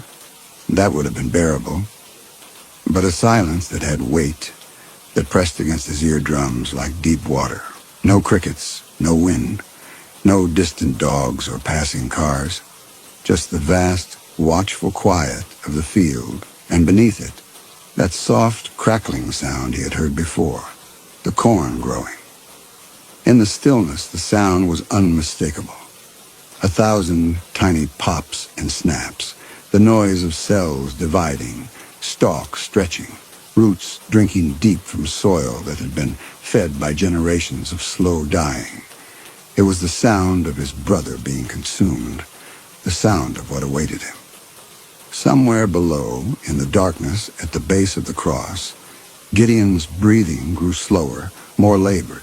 Once near dawn, he spoke. A string of words that might have been a prayer or might have been a curse, tumbling out of his ruined throat in a voice that no longer sounded human. The corn. The corn remembers. Remember, Elias? Remember who you were? And then, with a sound like dry leaves settling, his brother was gone. The sun rose blood-red over the cornfield. The heat began to gather immediately, pressing against Elias' skin like hands, and he understood with terrible clarity that this was his life now. That every day would be this day. That every dawn would bring the same red sun and the same impossible heat and the same slow, terrible waiting. The crows came with the light. They appeared first as specks against the brightening sky. 5, 10, 20 more, circling in patient spirals above the clearing. Their calls were harsh and knowing, the language of creatures that have seen every form of death and grown bored with most of them. One by one, they landed on the crossbar. Elias could feel their weight, could feel the shift of the wood as each bird found its perch. He could see them in his peripheral vision, black shapes with bright, intelligent eyes, heads cocked, to study this new offering the land had provided. "Keep him away," his father had said, "with the force of your dying, with whatever's left." But what was left? He was 12 years old. He had never even kissed a girl. He had never stayed up all night talking with friends, never driven a car, never seen the ocean. He was supposed to have years ahead of him, decades, a whole lifetime of experiences that would now never happen. What was left was anger. It rose up from somewhere deep, a hot, bright flame that pushed back against the despair. Anger at his father for passing down this terrible inheritance. Anger at his mother for accepting it. Anger at Gideon for lasting 3 years and leaving him to take his place. Anger at the land itself, at the corn, at the ancient hungry thing that lived in the soil and demanded its children. The closest crow hopped forward, its beak tilting toward his face, and Elias screamed. The sound that came out of him was not the scream of a frightened boy. It was something older, something that had been building in his family for 6 generations. The compressed rage of everyone who had ever hung from this cross. The combined fury of all those stolen lives. The crow fell back, its wings beating frantically. The others followed, exploding off the crossbar in a chaos of black feathers and panicked cries. They retreated to the edge of the clearing, landing in the corn, watching from a safe distance with their ancient, knowing eyes. First test passed, Elias thought. But there would be others. There would always be others. Tomorrow and the day after and all the days that stretched ahead. Each one a battlefield. Each one a small victory that led only to more fighting. This was his life now. In the distance, the corn swayed gently in the morning breeze, heavy with grain, impossibly green, utterly indifferent to the boy who would die to make it grow. 3 years later. He had stopped counting the days somewhere in the second winter, when the cold had taken what remained of his fingers. A boy appeared at the edge of the clearing. Elias didn't recognize him at first. The sun had done its work, and his eyes were not what they had been. But there was something in the way the boy stood, something in the set of his shoulders that pulled at memories Elias had buried deep. His father stepped out of the corn behind the boy, older now, grayer, walking with a hitch in his step that hadn't been there before. "This is your cousin," Abner said. "Josiah. Your aunt married into the family a few years back." He paused, and something complicated moved across his weathered face. Older now, grayer, walking with a hitch in his step that hadn't been there before. He turned 12 last week. It's time he learned. The boy, Josiah, was staring at Elias with an expression of pure horror, and Elias remembered when he had worn that same expression. Remembered when he had been the one standing at the edge of the clearing, looking up at what remained of his brother. "The crows don't fear straw," Abner was saying, beginning the lesson again, the words worn smooth by repetition. "They're smart birds. Maybe the smartest there are." Elias tried to speak. The words came out as a croak, barely human, but the boy heard them anyway. His face went pale. 3 years had taken Elias's voice, his sight in one eye, the feeling in his hands and feet. The winters had been the worst. The frostbite, the numbness, the terrible spring thaws when sensation crept back into flesh that had forgotten what pain was. But it hadn't taken everything. Not yet. "Run." The same word Gideon had spoken. The same useless warning. Because Josiah wouldn't run. Couldn't run. Any more than Elias had been able to. The land held its children close. The land never let go. But he had to try. He had to give the boy those few hours of false hope. That brief illusion of choice. It was the only kindness left to offer. "Run. Away. Run." Josiah's eyes went wide. He looked at Abner, at Elias, at the corn that surrounded them all.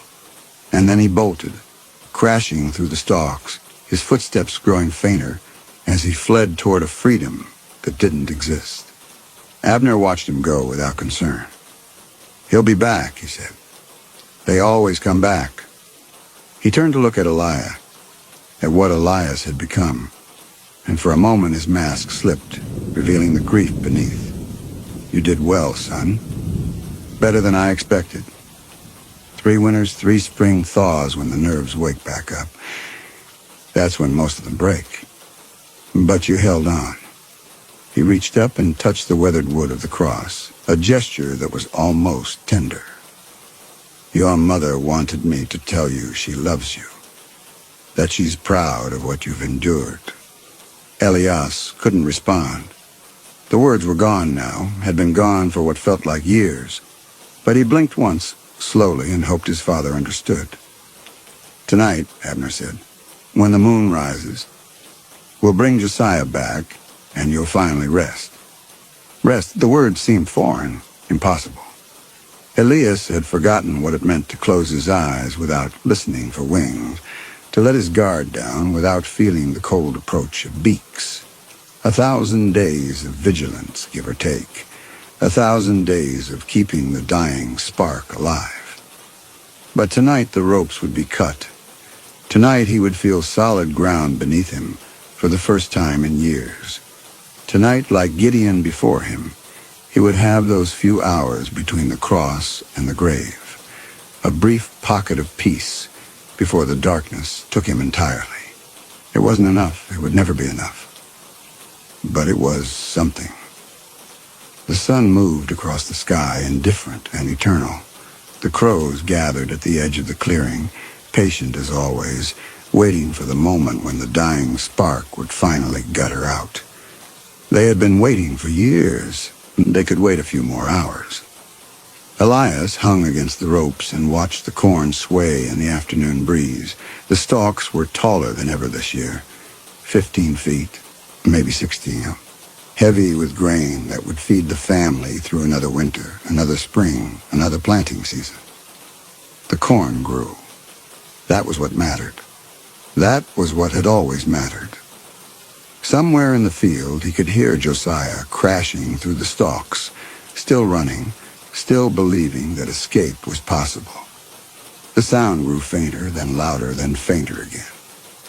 The boy was going in circles, trapped in the maze of green, drawn inexorably back toward the clearing at its heart. Soon he would emerge, exhausted and defeated, and the lesson would continue. The ropes would come out. The knife would catch the moonlight. And another Cotter child would take his place on the cross, feeding the land with his slow dying, keeping the crows at bay with whatever spark of life remained. The cycle would continue. It always continued. Generation after generation, the same sacrifice, the same harvest, the same terrible bargain struck in a time before memory. Elias closed his eyes, or the things that had been his eyes before the sun and the wind and the watching had taken their toll, and let himself drift. The anger that had sustained him through those first months had long since burned away, replaced by something quieter, something almost like acceptance. He had done his duty. He had kept the faith. He had held the birds at bay while the corn grew tall and the family prospered. Now it was almost over. The afternoon shadows lengthened across the clearing. The crows watched and waited. And somewhere in the corn, a boy ran in circles, not yet understanding that there was nowhere to go, that there had never been anywhere to go, that the land claimed its children and the land never let go. The only sound was the corn growing. That soft, relentless crackle, louder now than it had been that morning, feeding on him already, drinking whatever it was that seeped out of a boy who was learning to die. Elias hung from his cross and waited for the moon to rise. They came for him at midnight, just as they had come for Gideon. His father's hands were gentle as they cut the ropes, gentler than Elias had expected, gentler than he perhaps deserved. The burlap that had accumulated over the years fell away in pieces, and the cool night air touched skin that had forgotten what coolness felt like. Easy, Abner murmured. Easy now. Elias collapsed into his father's arms, and for a moment he was a child again, small and safe and loved. The illusion lasted only a heartbeat, but it was enough. It was more than enough. They laid him on the dark soil at the base of the cross, and the earth was soft beneath him, welcoming him home. His mother appeared at the edge of the clearing, older now, her hair gone completely gray, but her eyes still bright with the same grief she had carried since before he was born. "My boy," she whispered, kneeling beside him. "My brave, beautiful boy." He couldn't speak. Hadn't been able to speak for years, but he managed to move his hand to brush his fingers against hers. She caught his hand and held it tight, and the warmth of her touch was like a memory of summer. Behind them, Josiah was being led to the cross. The boy had stopped fighting. They always stopped fighting eventually, and his face had taken on the blank, resigned expression that Elias knew all too well. He would spend his first night on the cross learning what Elias had learned, that the ropes were inescapable, that the dawn would bring the crows, that his life was measured now in seasons. However many the land required of him before it let him go. But that was Josiah's burden to bear. Elias's was almost over. "Rest now," his mother said, stroking his forehead with fingers that trembled slightly. "You've earned it. God knows you've earned it. Rest." Yes, that was what came next. Elias let his eyes drift closed. Above him, he could hear the sounds of Abner securing Josiah to the cross. The creak of rope, the scrape of wood, the soft whimpers of a boy who had just understood the shape of his future. The sounds were familiar, almost comforting in their rhythm. This was how it had always been. This was how it would always be. The corn rustled in the night breeze, and somewhere in the field a crow called out. A single harsh note that seemed to carry all the weight of history, all the hunger of the land, all the terrible patience of creatures that had watched generations of cotters rise and fall. Elias breathed out long and slow and felt something in his chest begin to loosen. The dying was finally, mercifully, coming to an end. Dawn broke over the cornfield, painting the sky in shades of red and gold. The stalks stood tall and straight, their leaves catching the early light, their ears heavy with the promise of another abundant harvest. In the clearing at the heart of the field, a wooden cross rose against the brightening sky. On that cross, a boy hung motionless, his eyes fixed on the horizon, his lips moving in a silent prayer or curse. Around him, the crows were gathering, circling in patient spirals, waiting for the spark to dim. At the base of the cross, a patch of dark soil marked where another boy had lain the night before. But the soil had absorbed him now, had drawn him down into itself, and no trace remained of the child who had kept the birds at bay for 3 years while his body slowly failed and his mind learned to live in the spaces between heartbeats. The land remembered, even if no one else did. The land always remembered. In the silence of the clearing, the corn crackled and popped, growing taller, always taller, fed by the boy who hung motionless on the cross. And if anyone had been close enough to hear, if anyone had pressed their ear to the dark soil at the base of that ancient frame, they might have heard something else beneath the sound of the growing. A heartbeat, faint and slow, still keeping time with the patient rhythm of the land. Still dying, still keeping the birds away.